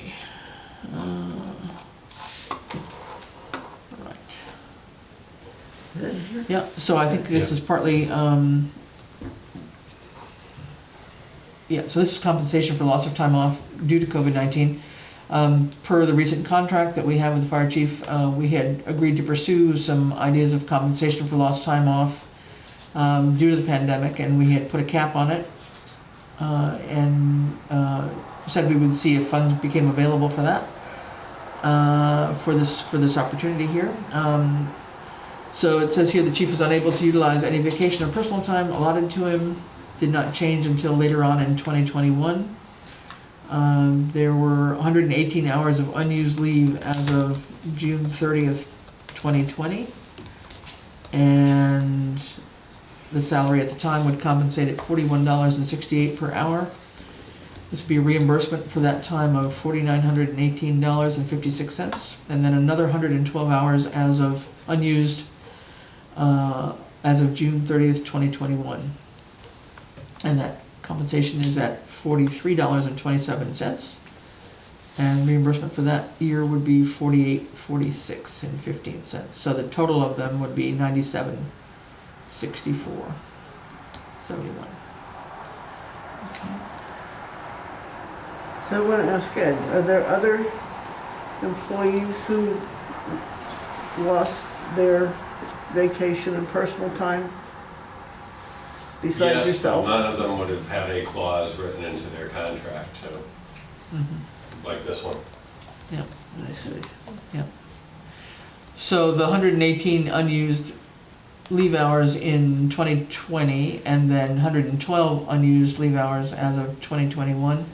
And just remind us, just briefly, how many hours is that the entire amount, or you were able to use some? Or? I was able to use some. Some. There was just some that I was not able to use. And I know in other towns, they had done reparations in that way, that they had originally come out of CARES Act. But I know there was trouble even with the contract. It took a year of kind of waiting for town to sell Right. before we had our feet under the spirit of the contract. Right. Okay.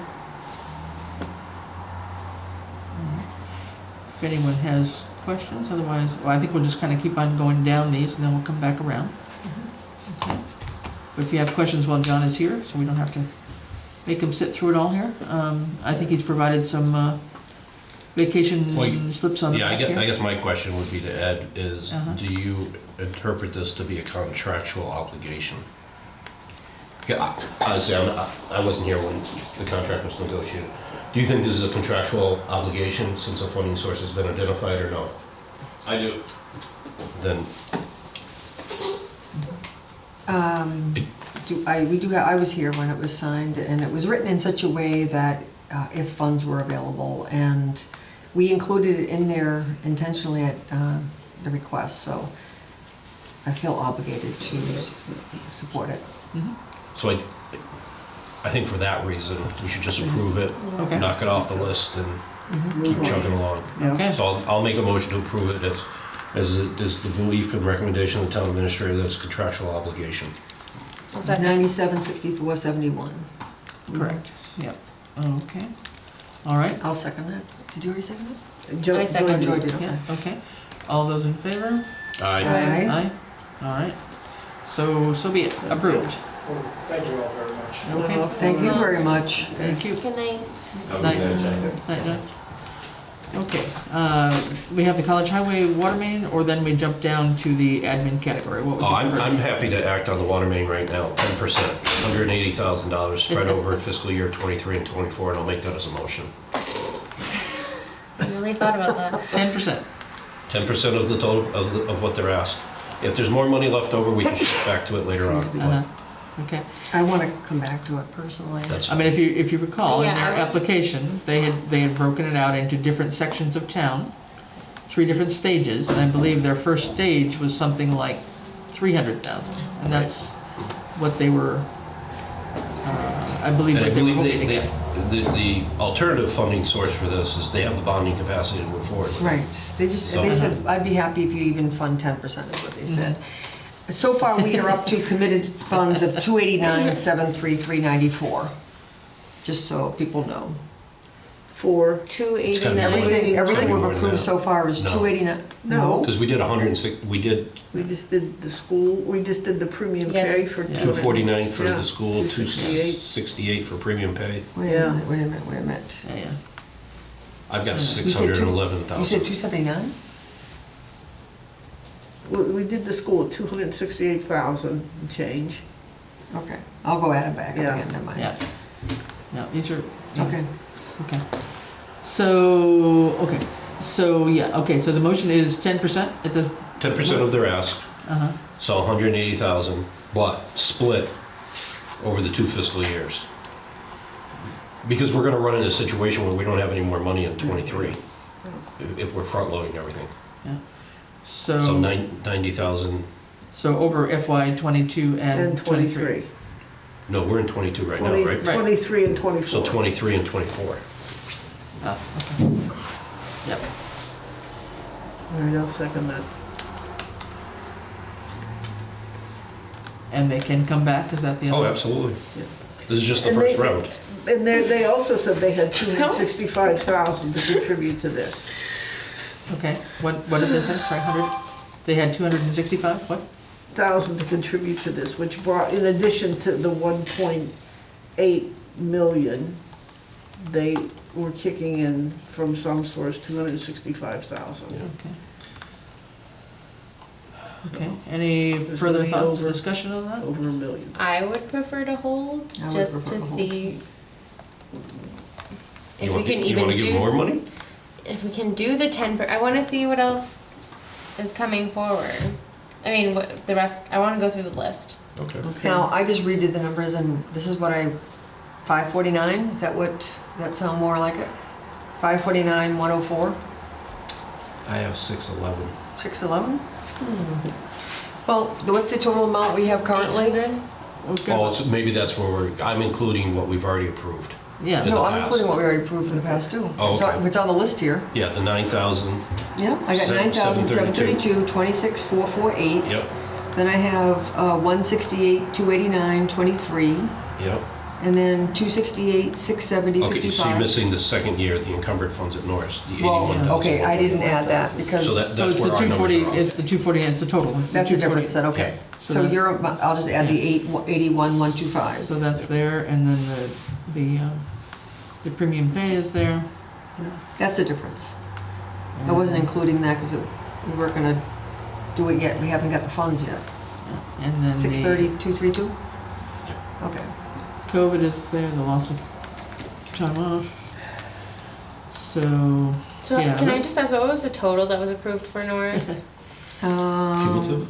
168, 289, 23 was for this year. Oh, the total amount? The total amount, Oh, I 240, separated it, yeah. 249, 249. 416.6. Okay, so that's the same number. Same as Okay. on the budget. All right. We same- just were all right. gonna do 168, 289, Yep. and now in reserve 81, 128 to be used in Yes. fiscal '24 Yeah. if if they couldn't cover something. Yep.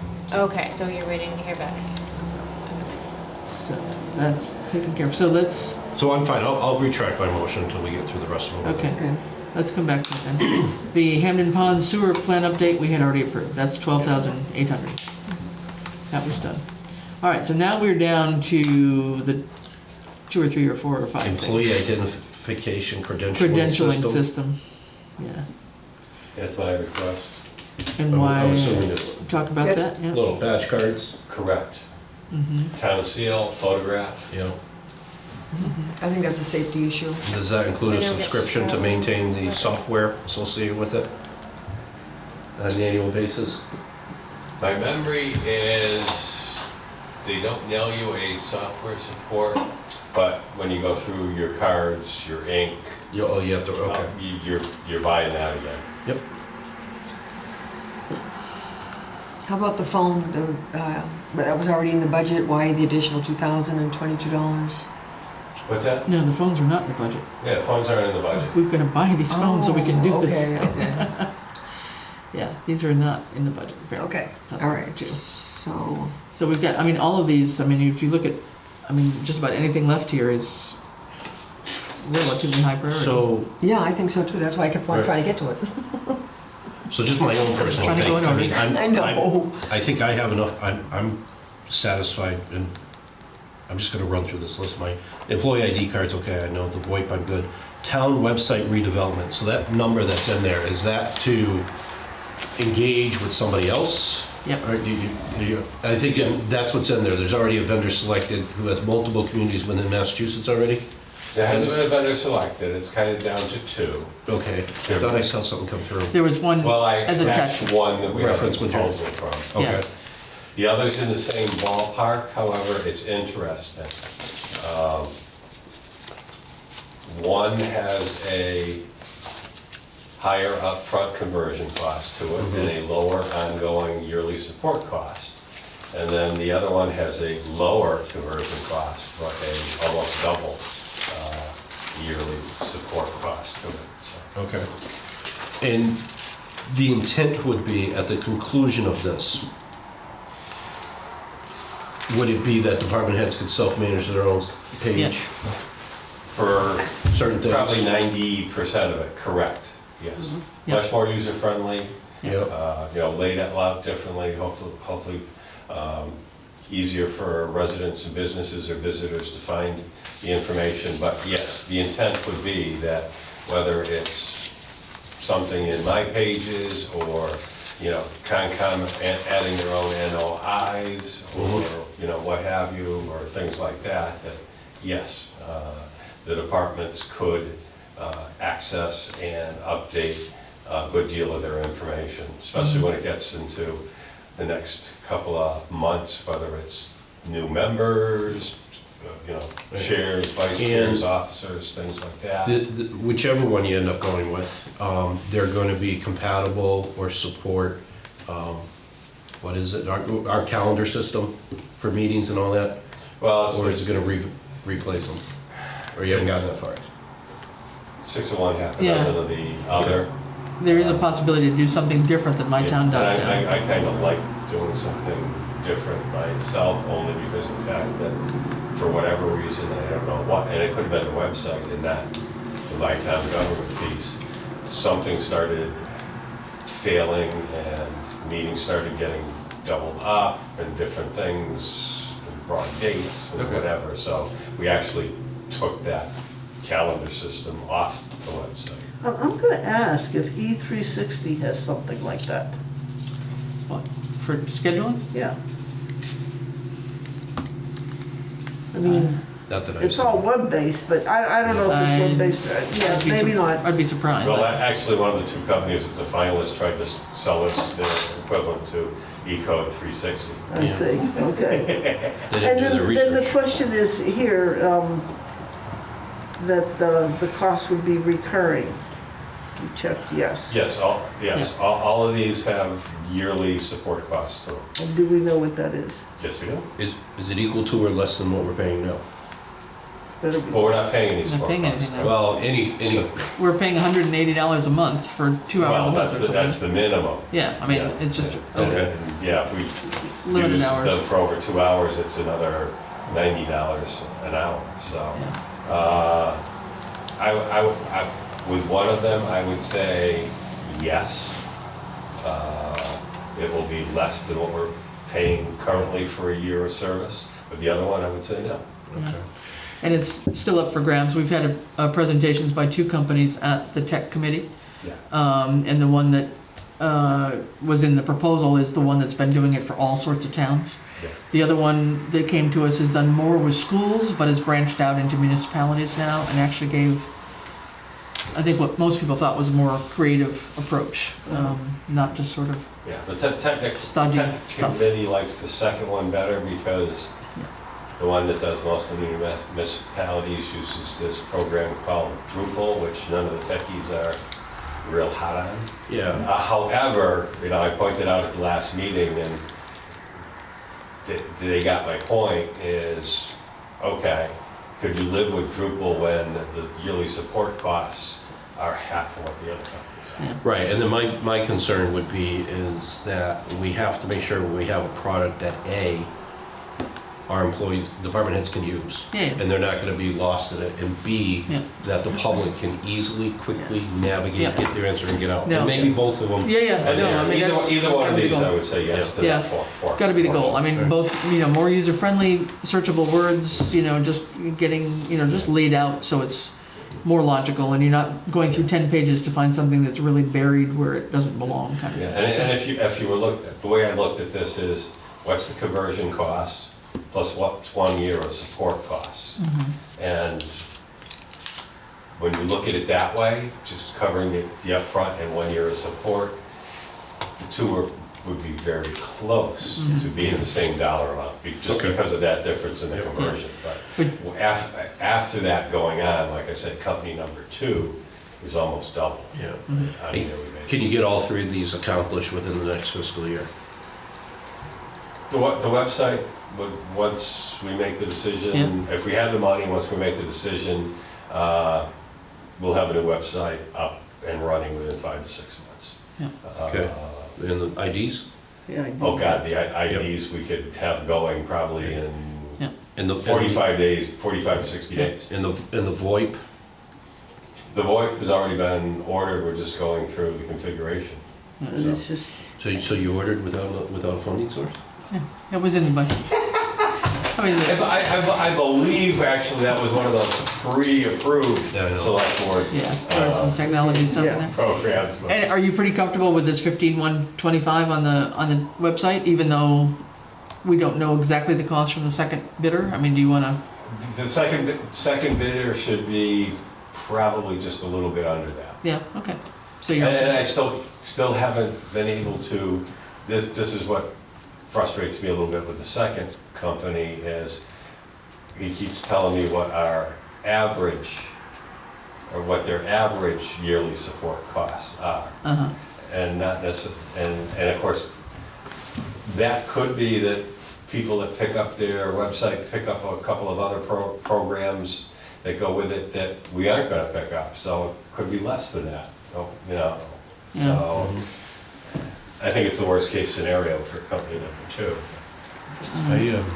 I'll make a motion to approve all 3 Wait, for, and then he has another one here, the classification compensation. that's in the next group. Yeah, Oh, all right, so these 3, okay. these 3. What's that? I'll second that. Yeah, so this is employee ID credentialing, voice over IP, phones, and town website redevelopment, okay? We have a motion and a second, all those in favor? Aye. Aye. Okay, So add that to the, 3, So what did that include? 6. ID, Yeah. VoIP, and website. Thank you.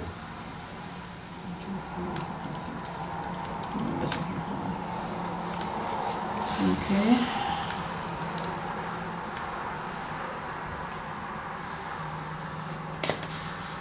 Alrighty, and then let's see, moving on. So what's our druthers with, we're gonna come back around on the conservation agent and zoning person, or you wanna keep on going down, or what do you wanna do?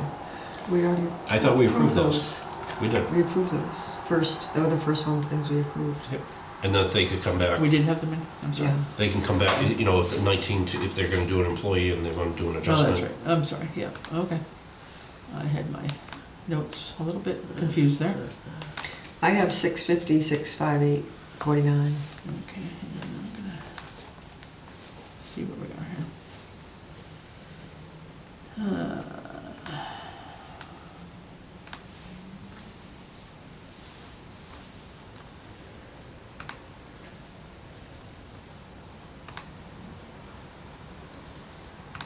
So.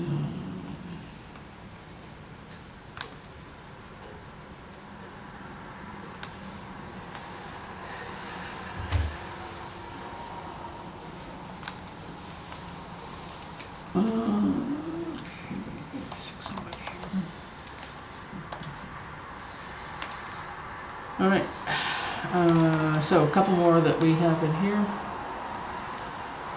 And I think on the Concom one, they said that we did approve them, but they've got to do the application, right?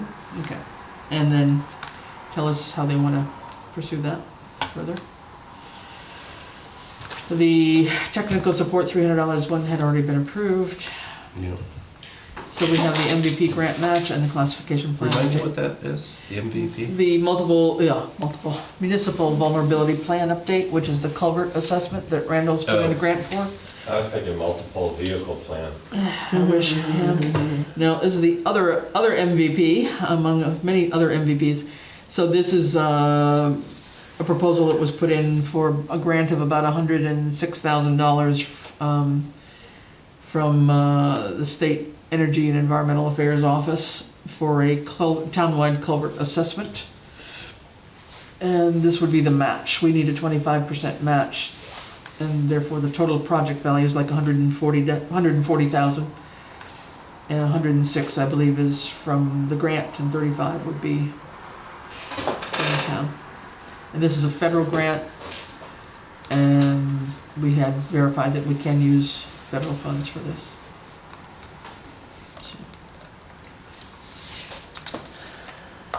When will we know about the grant? I think by the end of June, hopefully. We should. And do the funds need to be committed before the application? Application's already gone in, Okay. so we definitely need it. so we just have to encumber the funds waiting to hear whether Okay. we got it. Yeah, Okay. yeah. I mean, I think the chances are pretty good that we'll get it. I mean, Okay. I mean, I don't think there's a So- big risk at not getting it. Right, Let's put it so that way. I'll make a motion to approve the $35,355, subject to being awarded the Right. grant. Okay, I'll second it. all right. All those in favor? Aye. Aye. Alrighty. And We keep going, we might not have to meet again on our part. next. Hang on here, sorry. Yeah, this one. Okay, the last one here on the classification plan update. Idea. 32,000. Is this the, This is the Collins study, is it? yeah, The Well- compensation Or update? somebody? This is the follow-up to the Collins study. I mean, it's a little frustrating because we're not making any progress. We had a meeting Yeah. today. They were supposed to report out the findings of their interviews and their survey And they is who? And what happened, they is the Collins Institute. Yeah, okay. They're doing, right now, they're doing the feasibility study. So of the 6 towns, they only got responses from 2 of the 6 towns on their 90 question survey. So that was pretty extensive. Hopefully So they're gonna synthesize all this information, then come up with a plan about what next year might look like. They are thinking that they could run a pilot, that they could possibly be funded, Ed, correct me, by community compact money, just to put together design a service that then they would have to hire some consultant to provide the services to the towns on an as-needed basis. Eventually, and then I inquired out of frustration because we weren't getting anywhere, I called the woman from Collins and asked her what it would cost for us to engage someone on our own for the equivalent of about 2 days a week, so that we could go through, policies, wage studies, job classifications and that thing. And she said about $30,000 was the figure she gave me. So Ed's figure of 32 is probably right on there. If we were just gonna go ahead and do this, because they're not gonna provide this service free, and they're not gonna provide it until they're ready. So if we have an immediate need, and I think it's sort of immediate, that we need to get our house in order, that maybe they could help us identify an appropriate person, and and could possibly be a resource to us. And we could participate as part of the pilot, but if we really want to get going on our own, because the other towns, some of them have like 9 employees. Yeah, we could do it, get it up and running, and then use this as a marketing to go out to them. Now, let me just play devil's advocate. Why wouldn't we hire an HR person? Why what? Why wouldn't we just hire an HR person? Because we're not gonna We get. don't even need we don't even need a 20-hour HR person. Oh, I know, that's what I'm saying, so we have to, Well, we need to put a system in place, we need to put a structure in place, and Yeah, we need to get put the structure in caught up. place. But this ask that's here, is this the ask to confirm, to match our wage studies to the market? Is that what this Right. is? Yes. Yes. Okay. This is this is an classification. update, like to Jacob's. Compensation and classification, right. So what was supposed to be the outcome? What were the deliverables from the grant? This one? From the DLTA. Yeah. Well, to see is it feasible for small western Massachusetts towns, understand what their HR needs are. Is it feasible to share one resource that could meet the different needs of the town? But I mean, essentially all of our needs are the same. We need to have onboarding, we need to be able to recruit better, we need to know benefits programs better. We need to deal with HR issues in addition to compensation and classification. And so we're supposed to get what out of we're supposed to get all this information? There's a resource that we can purchase on an as-needed basis. Whatever the design of the final service is, this is why I'm frustrated. We Okay. don't know what that is yet. Okay, Right. so is this going to replace the PQB? I'm all for it, where do I sign? Which we don't have at the moment. That would Sorry, Tom, we do have. Oh, that's why. that would be our hopeful intent. Almost all the other towns, and it's Blandford and Chester and Goshen and Williamsburg and so forth, none of them have PQBs. We're the only ones. Yeah. How do they who administers their? Either their The town treasurer. administrator or their treasurer. The treasurer does the benefits and payroll. Yeah. And then when the treasurer's not available, it's the TA. Yeah. I just want to make sure that this isn't like the cart before the horse a little bit. I mean, we just got a grant to get a lot of information. I just didn't know whether or not we're basically bypassing this in order to get our own study. Well, No, this gives us the groundwork that whatever the study comes back with, whether that's a shared HR person between the 5 communities or a vendor that you call into or whatever, they basically would build upon this and, okay, 5 years after this job description was done and it needs updating and rescoring, they would do that. And they would do the market research on any new positions or whatever. So it would be their responsibility to keep it up. but this would not necessarily be one of the products that they would deliver in this pilot. Right. We would, and whatever it looks like, we would still have to pay for it anyway. Whatever services we want to access. You think having the, so that's what we're currently trying to figure out with Eric and Mary. This $32,000, you think that's a good price to have them come in, evaluate the current scales that we have, adjust, compare them to market, make the recommendations on where the adjustments need to be to market, and do a full-blown review of all the job descriptions and scoring? For $32,000. And would they also determine appropriate staffing per department? No, that has nothing to do with this. So before we need to get it do that, back. can I know we need to do that too.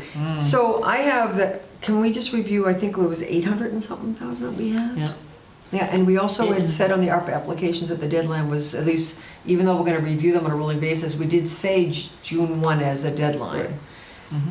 So we're at 686, 01349, and the total amount that's in the bank right now is 800 and something thousand. Right in? Yeah, it should be like 8,995 or something Okay. like that. No, I've got six. And then 685, basically, 685, 912? in either probably get July or August, we'll get the 686, other 13? almost 900,000. We're close. Okay. Somewhere around there. I think it's at $300 for the, Oh, that we already paid her? yeah, for the sec thing. 686. Did you have 313? Yeah. Yes, I Yeah, have so that's the 312 and 300. 86 cents, it's that $300. Yeah. Yep. So basically, we're about 686. Yeah. $686,013. Yep. So I just wanted, again, I think that I would support, we have no funds for a feasibility study for a public safety complex, and I think that would be something I would love to get the support of the board for encumbering. But also, and that, then they can't do that because the charge is not there yet. So just in terms of that, I also want to make sure that we have a really good explanation for why we would fund something outside the town before inside the town, if we have requests. I'm not saying I don't support outside the town stuff, I just think that we just have to make sure that we have a good case for that. What do you mean by outside the town? Well, I mean, if we support any of the requests that came in that are not town departments, then we just have to have a good explanation as to why we chose Like the those church. over town things, that's all. No. I think that one is, I mean, to me, that is tied into the town in terms of their I'm relationship talking about with us. McKell's, I'm talking about, Yeah. the church, I'm just talking in general, about anything that's not a town. Do you have a Entity. rough idea on, or something to use as a placeholder for the public safety? You had a suggestion on an amount that it would probably cost for a feasibility study. I don't know if you were speaking specifically about the senior center at that time, which of course they can access the funds from the will. Yeah, I would,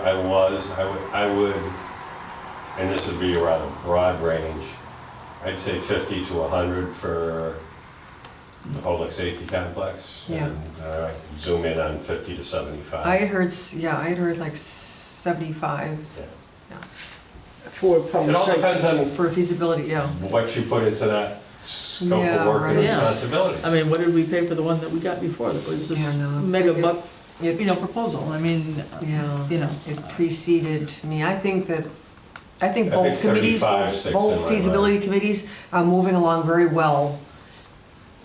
I think we have two really good chairs, frankly, that are Andrew and Janet and Sarah are doing a great job leading these committees, and I think that I'm hopeful.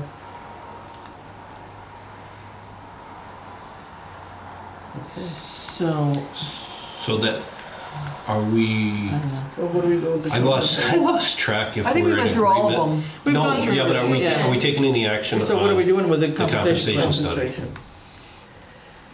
I mean, I just like to hold on, and that's my, we don't have the next meeting scheduled, but they have to complete this by the end of June. yeah. So they've got to deliver on something, Yeah. and maybe we would have something more tangible.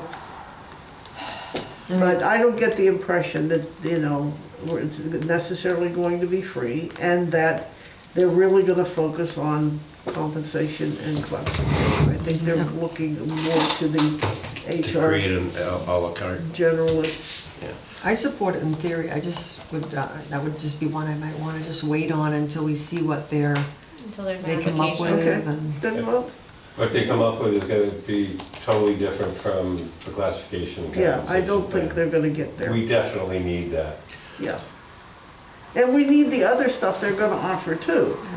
But I'm fairly certain that they wouldn't do this kind of work. For one town, for us, unless it pops up as the need among all of them. Right, so we should be treating them as two separate things. Yes. The question is, do we, Yeah. we've already, for all intents and purposes, publicly committed to doing this evaluation of the wage scales, right? Yeah, Yeah. yeah, you're right. And we did say that it was, some of those were pending Yeah. a study. So, I mean, I don't have a problem if waiting means 30 days.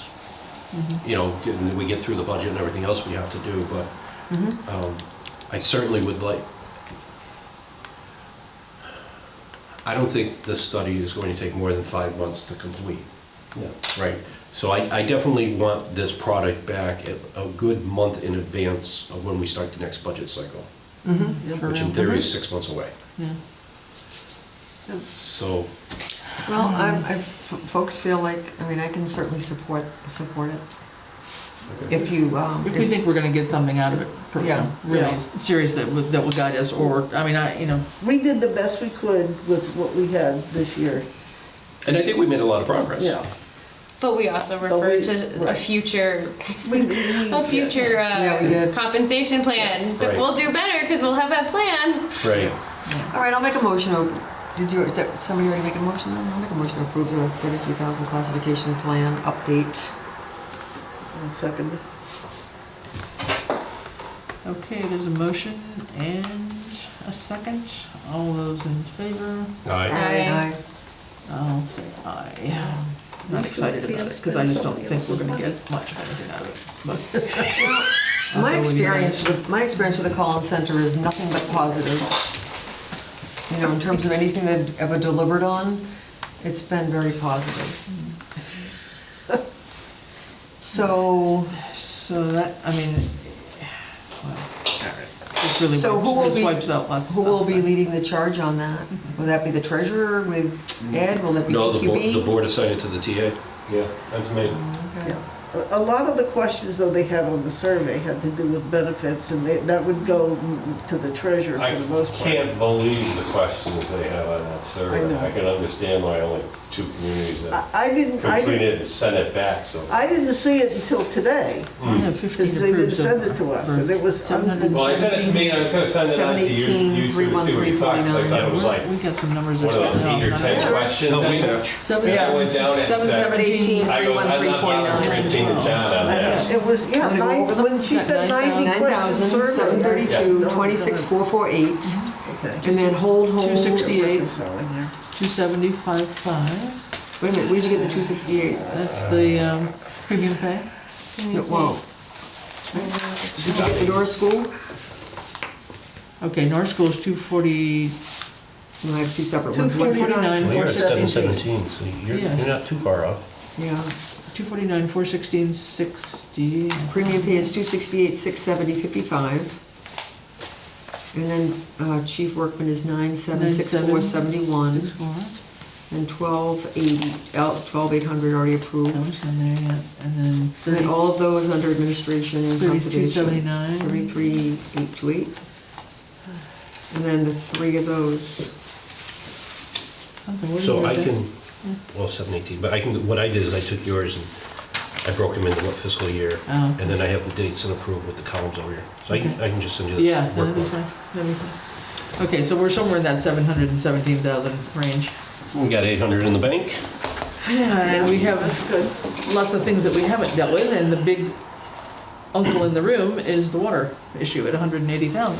in the town hall. And And that the town wasn't hall. added into, that's No. not figured into this number. It's No. not figured in, the town hall's That's not why I figured said in. wait. The Right. Midkill Coffee's not figured in, the church parking lot, driveway rather, is not figured in. I mean, yeah. Or extended COVID staff hours. We didn't do anything. Or with that. Public So we- Safety Building Committee. Yeah, so I mean, you know, So we're out of money yeah. Well- When we approve these big does the chunks of next money. ARPA? for this round. Yeah, but of that 718,000, Our next payment's in July. and 100,000 August. of it is in Okay. fiscal year So soon. '24. Yeah, So that'll be the second tranche coming in. Okay. Or So the we'd have third to tranche. We cover still that wouldn't money. overspend the Okay. No. past 8,800. And you talk about the 81,000 we reserved for the school for next year? Yeah. Yeah, so I mean, that's that something that doesn't have to be paid out now. Conservation Right. agent. So if you take that out, yeah, so if you take that out, that does give us a little bit of room Okay. for now, because the second tranche, did I just hear you say August, maybe, the second tranche? July, August. July and August, Yeah. yeah. Or the second, But basically, the second payments are supposed to come 12 months after the first. yeah, Because I have, in fiscal year '22, the one we're in right now, we're gonna spend 327,000 and change. That's premium pay, plus the little things that we already did. In fiscal year '23, we're gonna spend 290,000 of what we approved, and in fiscal '24, 100,000. Gets And us that to adds the up to- 718, 312, Okay, all right. and 86 cents, or Okay. 313. but that's not the 180. I think we want to talk about what our priorities are, what's left.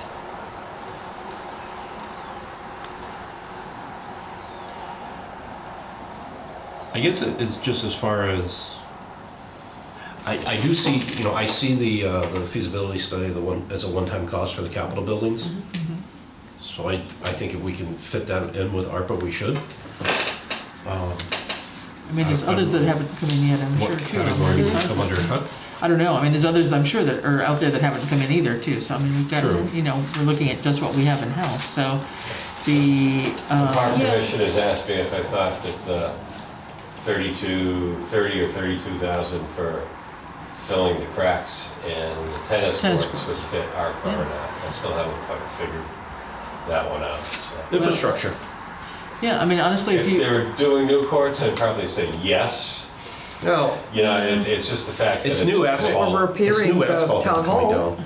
What's that? The Yeah. repair of the town hall. All for 100,000. I mean, if you look at some of the The things, yeah. The school. I mean, the things They said from school. Hoyoke are, you know, it's amazing some of the things that they've put in there. Yeah, so it probably does. So I'll let them know yes. I think mean, the We'll probably see difficulty, that application. They need to go put in the through. applications. well, I mean, think the we've- difficulty with the application with public safety is they can't yet because their charge doesn't include Right, applying for a feasibility study. It So- includes reporting back to the select board and their request is June Yeah. 21st. right.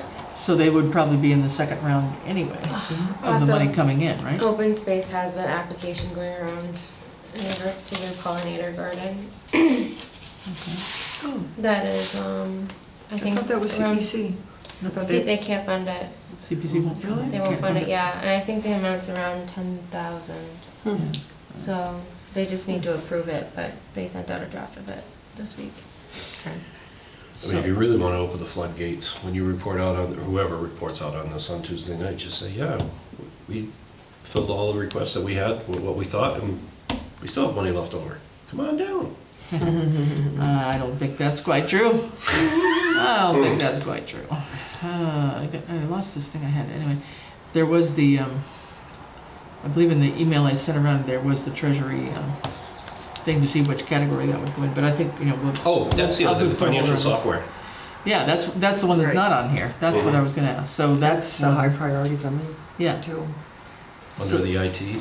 right. Yeah, that would be, So those are a couple that we need to add for sure. So we know that those are something coming in. yes. Well, I'm comfortable with what we've done so far. Yeah. I mean, do we want to go back on the water, the 180,000 one? Do they need that to get started? Time sensitive? I don't know. Well, what if I we don't gave think them so. 90 now and 90 in the, Well, I mean, we've Well, only got that's a one month of for those fiscal. ones, I know they were originally talking at like 300,000 would buy them either 1,000 or 1,100 feet of Right. that program, which is, I think, 10% of what they they were need. actually, what the cost was, so. What is the 10% And figure? Is that 18? Yes, 180,000. anything that From this? Okay. goes towards that actual, they have the ability to bond it, but anything that goes forward, that is basically town funds, they use the user fees, so it does benefit a decent portion of the percentage of town residents, because otherwise it ends up as part of the fee cost. So I would, only because you just brought up the user fees there, who's responsible for the hydrants and the water lines on the hydrants? Is that water department? Water department. It's water department. So who pays the water department to do that? Only those on the water system. The fees do. Only, right, but if you're on well water, do you have a fee? No. Right.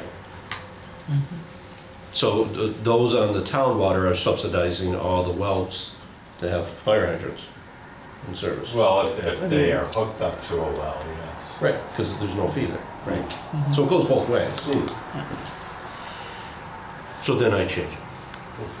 50%. I know. All right, so in terms of others that are here, so we know that we've got at least a couple more coming in that aren't here right now. Let's see. Can I just ask, what do you anticipate the financial software to be? Any kind of ballpark number? I'm not going to give a ballpark number because the biggest portion of that is the conversion cost. Okay. And so you could get a fairly good fluctuation, is my anticipation, that if we upgraded to Springbrook from SoftWrite, since it's the same company, that we'll probably get a better conversion rate than we would from Vadar. Who would charge more, but I could be wrong. So, but that's the biggest. I've already seen a portion of couple that. of, were there already a couple of quotes that we got a copy of? I mean, Vadar, I got something from Jen Day. Did you? I don't think they ever came in. She was talking about having somebody come in. I don't think that ever happened. So, anyway. Well, I would like to go back to the two construction ones. Sure. I mean, I really do think there's an argument for both of them. And I will stick up on the church one because I think they would have come in originally with the generator. That's what they had talked to me about earlier. And then they decided they needed the generator early and they went ahead and fundraised for it. But the generator would have definitely fit in under our ARPA request. It definitely would have, yes.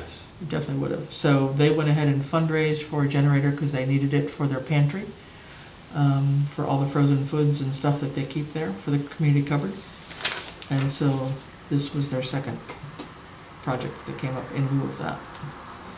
And I do think with our agreement with them, they've provided the MOU and the agreement with the town, et cetera, on this. I think it's not an unreasonable request. And it's not the entire parking lot, it's the driveway that is totally degrading.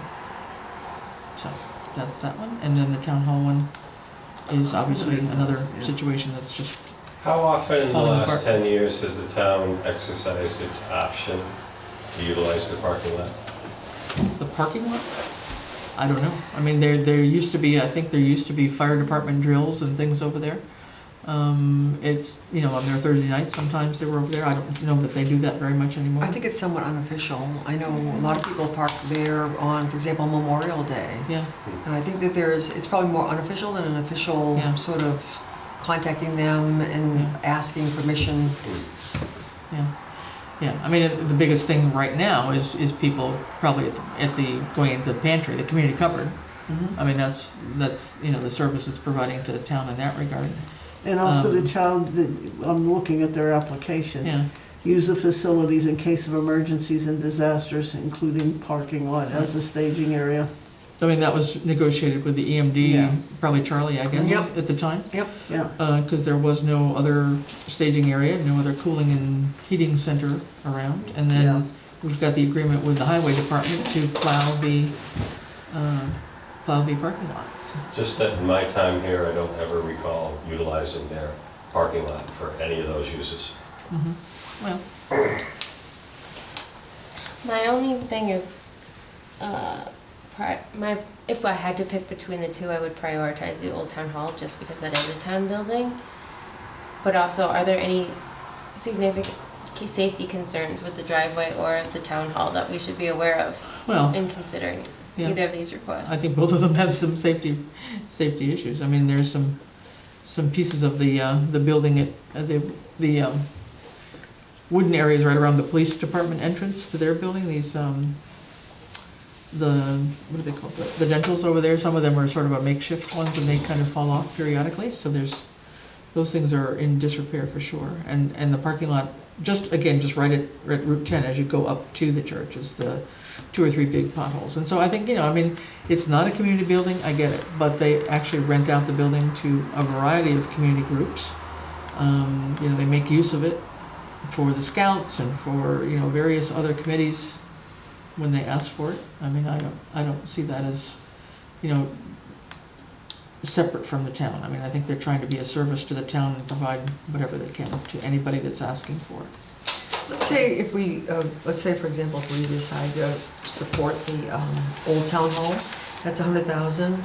That brings up our total to 818. How much exactly did we agree that we have available to spend at this particular I point? believe $899. Yeah, if we're getting 1.8, we should actually have 900,000. Something like that. Okay, all right. So we could do, with the balance, we could do both. And the ones, Well, I'm like Joy, I'm a little bit more clear about the Old Town Hall, so I'll make a motion to approve the carpentry and painting repairs of Old Town Hall. The voters did approve an envelope study and looked at, and then we, asked a group of people to get together for the purpose of deciding what was low-hanging fruit. So it seems like if we have funds, we should support that. So I will make a motion to that effect. I will second it. Okay. All those in favor for the Old Town Hall carpentry and painting repairs, say aye. Aye.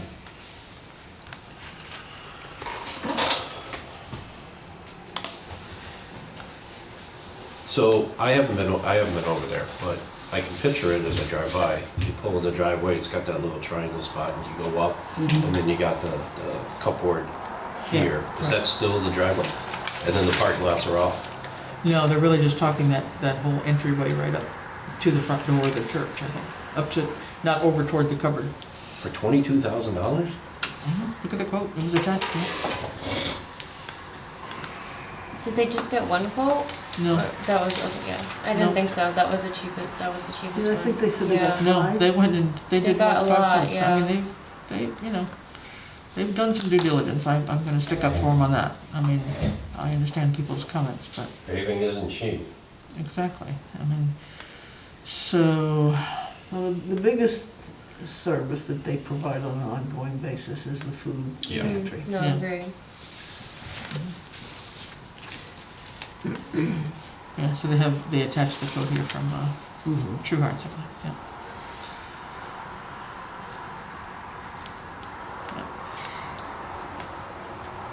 Since we're getting up closer to the 900,000, could someone just review with me again what would be a reasonable amount to fund to the water department? I heard, well, half of that would be, half of the, 10% would be X and half of that would be whatever, but what did you say is needed to? I believe when I was originally talking to them, they were talking about doing what I'd call a 10% segment, which was like 1,000 or 1,100 feet. And they had associated that with, like, if my memory's correct, about $300,000. Which, Yeah. So in a large chunk of that's gonna, no matter what we did with that, if we took even just a 10%, but again, that's one if they're not. But if you did They've got other resources to do something. Recommendation would be do the 180,000 Right. and don't break it into the two different portions. But they, unlike some, have got other resources that they can call upon to do what they need to get done. So, I think that was one of our. Yes, but I'll just use the, shall we say, point, whatever they are able to utilize out of ARPA, if anything at all, directly benefits the town residents that get public water because it will benefit their water rate. But also, fires, right? Isn't this a source of safety? Oh, absolutely.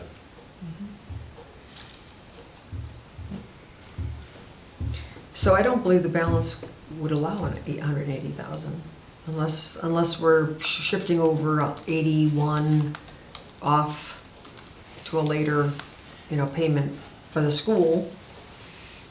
Well, That's what we are. Decided, yeah. Yeah, but I'm just saying the 818 doesn't, it includes the encumbered amount.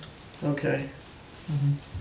Yeah, no, that, part of that would be put off to the second year. Yeah, would you take the 81 out of this, that we're encumbering out of this pot of money and put it in the next? Well, that's what I did. I put what's in 24, I put out there, and that's Okay. one of the numbers in 24. So if you reduce your as well number by as- 81, As well as Yeah. the 19.2 for the second year of conservation. Yeah. That's where I come up with 100,000 okay. that so- we've committed to that we don't need to see until 24. Yeah, so give us your total number, John, for now, for 22?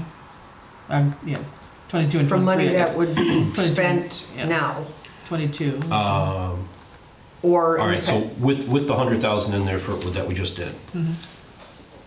22 that we're gonna spend before June 30th is $327,415, right? So 268 of that is premium pay, Yep, and then all the little other things that we approved. Fiscal year 23 is $390,569.60. Those two combined are $717,984.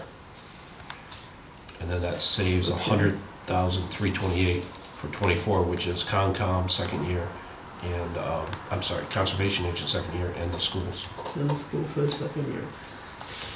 So if we did,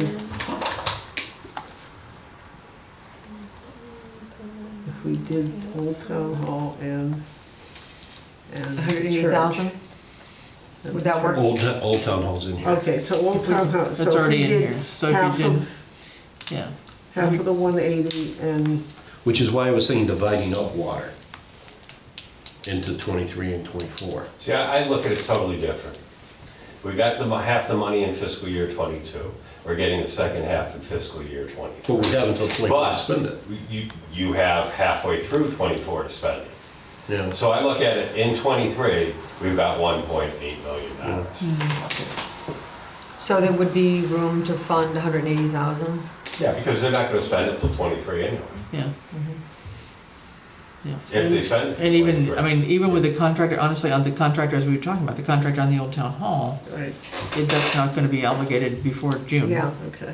That's gonna be a 23 expenditure, John, actually the 100,000 for the And- Old Town Hall. yeah. I have it in 23. Oh, I'm sorry, I Yep. thought you had. And but we haven't decided on the driveway for the Right. church, the 22.5. That would be a 22 expense, that's not a 23 expense. The driveway? You Yeah, think they they're get it ready. done in the next 4 weeks? Yeah, I mean, I'll make a motion. they're waiting on us. I'll make a motion to approve 180,000 for the water department to make water main improvements.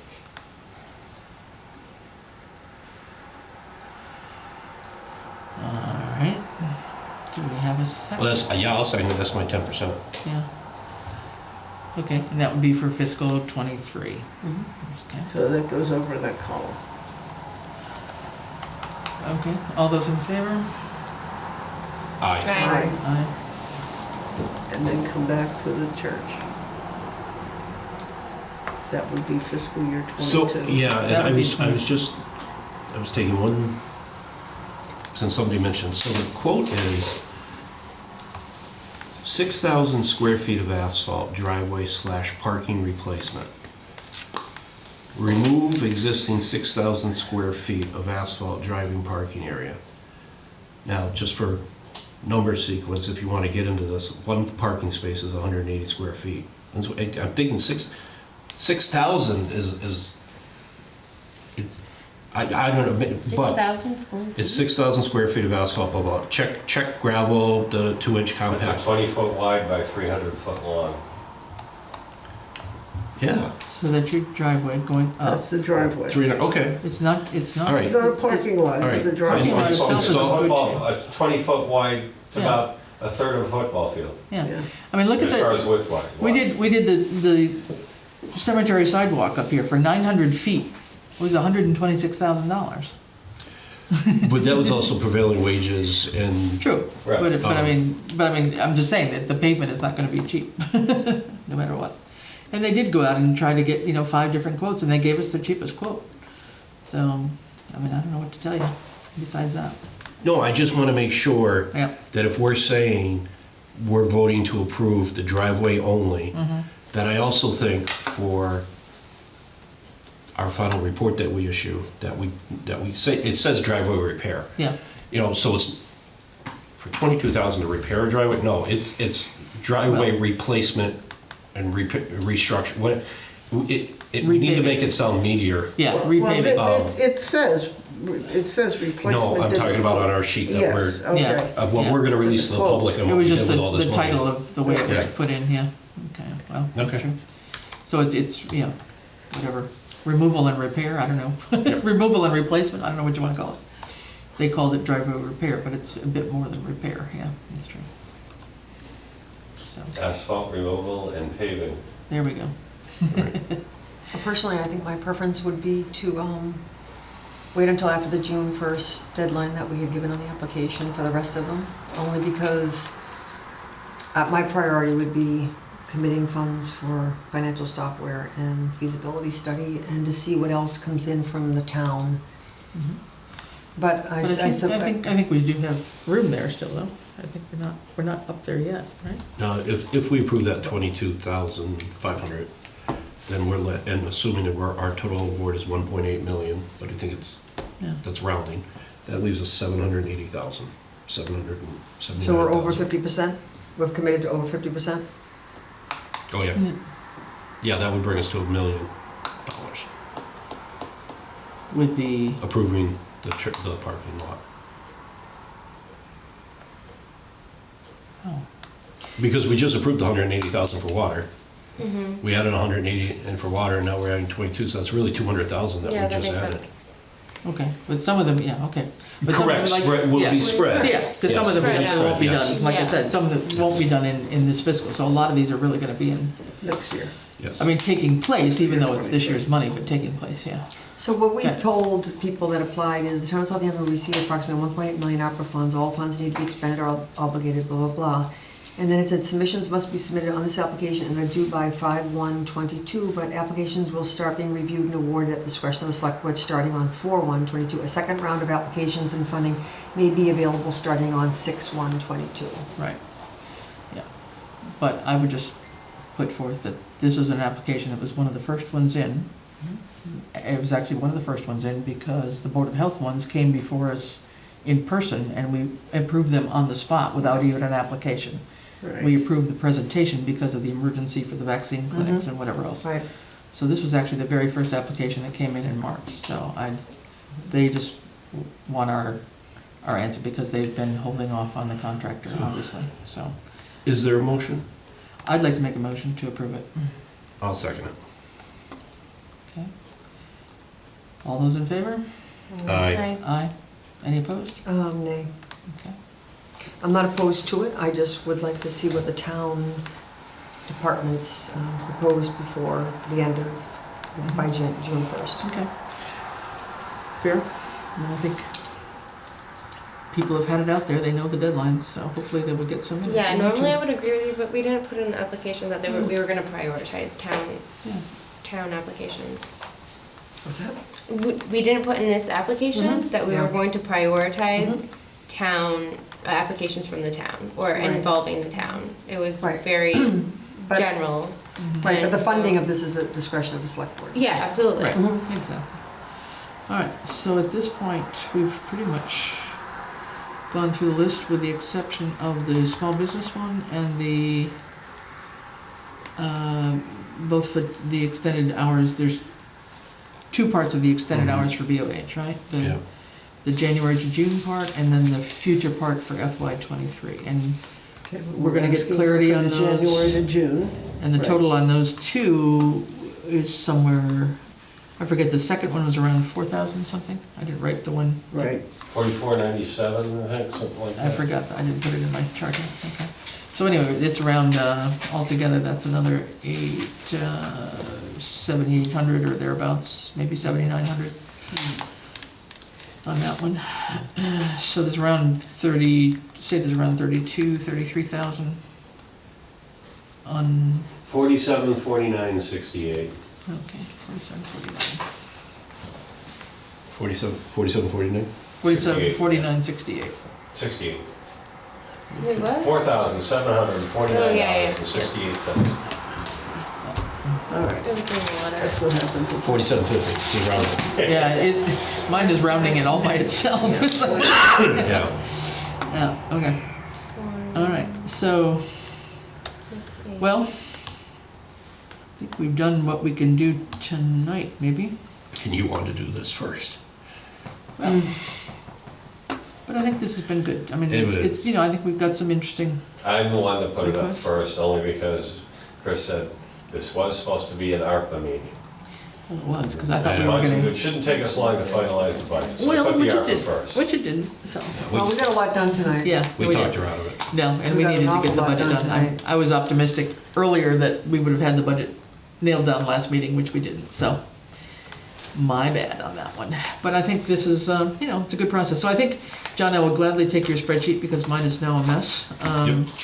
But if anybody thinks of, I think to the extent we can capture some of the discussion around some of these meatier ones, I'd like to try and put it as a, you know, a separate right up here somewhere, so that it's all together with the ARPA documents. I mean, I think, you know, not to just have it in the meeting minutes, which, you know, we're gonna forget those pretty soon anyway. But, good. Okay. All right, any, I'm just going to email the spreadsheet. yeah, no, that would be great. And yeah, send it around, yeah. please. Copy it. Yep, that would be good. Any final comments on this for tonight? And then we'll see when other ones come in by June 1st, and then we'll schedule a meeting, maybe our first or whatever that meeting would be in June. You know, our first meeting is June 7th, which is Right. the annual town meeting. Right, That's not so gonna it'd be the work. meeting after that. So it'd be probably And the, I will let you know, at the 21st. June 7th meeting, we will have the borrowing documents for the East Street Bridge for you to Uh-huh. sign. okay, all right. So we'd have a little pre-meeting before the town meeting? And, Usually we do. yeah, okay. So just, So our other meeting in June will be June 21st. So that might be the next time we pick up the ARPA. Okay, but you wanted me to ask the Board of Health to come in and present early in June so that they have You said our time first, between that and the end But of that's June to make that's any town meeting. adjustments. yeah, our first meeting in June is June So 21st, right? when would Oh, you yes. like that? because that won't give them enough time to, Because the 18th is, next week is the Right. 24th is too soon. Do we have an executive session coming up at all? We will, yes. for the 14th. I don't know when it's going to 24th? Well, no, I think we're going to have one actually next Tuesday for the highway superintendent. but- Should we just switch and just have a meeting on the 14th of June instead of the, because we're not going to be able to have much of a meeting on the 7th, right? I mean, the 7th would have to be really short at the school. Yeah. Well, we're already scheduled to meet on the 7th, don't we? Don't usually meet have Well, the that's a 14th? town meeting, yeah, I mean, that would be our normal meeting, but it's gonna be the We town try to keep meeting. the business But we try to, minimalized. yeah, just do very little, Ever you know. since the year John Borkman came in with the Yeah, 20 I was there. PCFs. Yeah, that was Yeah. not okay. So If we you were could- doing an What executive about session on the 7th? We have the 24th and the 7th is the town 31st. meeting, so we don't Yeah. really have much on the Of agenda. May, Try yeah. to keep it to a very short meeting before the meeting about the town. Yeah, meeting. yeah. Do we And then maybe have a meeting on the 14th. But if, I'm, Are people around on the 31st? Memorial Day's the 30th, so people are gone, right? I think that's the issue, so, I mean, to have, Tuesday, the 31st? But Yes. I'm gone Thursday. I'm back, but I'm in Windsor, Connecticut for, Yeah. Yeah, I have that dinner would with not. so I'm just trying to figure out when to bring in Board of Health, that's all I'm trying to figure out, if we want them to talk to us about their requests. So, I mean, it could, 24th is gonna be too quick, that's Tuesday, Yeah, so that leaves us the 31st. which is not gonna be convenient, so, with the holiday, And the 7th doesn't work. 7th, so the Well, wait a 14th. minute, why would the 24th be too early? These are all just explanations of what they've already presented to us, right? Well, I just didn't know if they were gonna meet before that. Weren't they also trying to find out if there was other sources of funding? Oh, right. Right. I mean, I don't know Right. when they're meeting again, though, that wasn't. Do they have a meeting scheduled, Francine? I had to leave that meeting, Okay. and so it was before they set the next meeting. I usually get a Caitlin was notice about supposed it. to email, I'm not I'll get it from her. I'm not You seeing know, it. they need to right have a away. regular scheduled meeting, and this So- is what I dealt with when I was the liaison too. There's just no regular day of the week or time of day. I don't see it scheduled yet. But No, it's yeah. not, I mean, but they may Yeah. have picked the date, but they don't post it I see. until. Okay. Did- Yeah. Has there been any feedback from the Board of Health or any direction given as to town meeting masking and moving outdoors? And I ask this only because, Yep. per Robert, we have to give 7 days notice before our vote that we're gonna move it, which means we'd have to vote by the 27th of Yeah, probably next week. May. Yeah.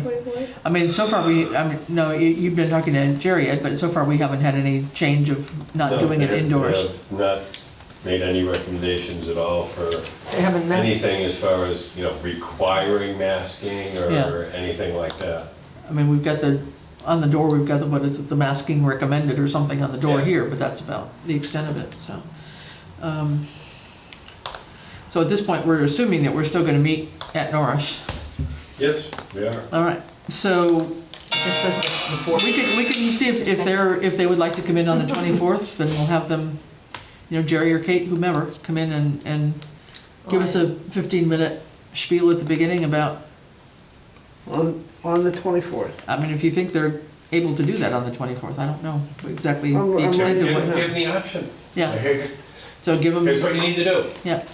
So if you know what you want to ask them to do, then that's fine. Yep, Ask them for the 24th okay. Sounds good.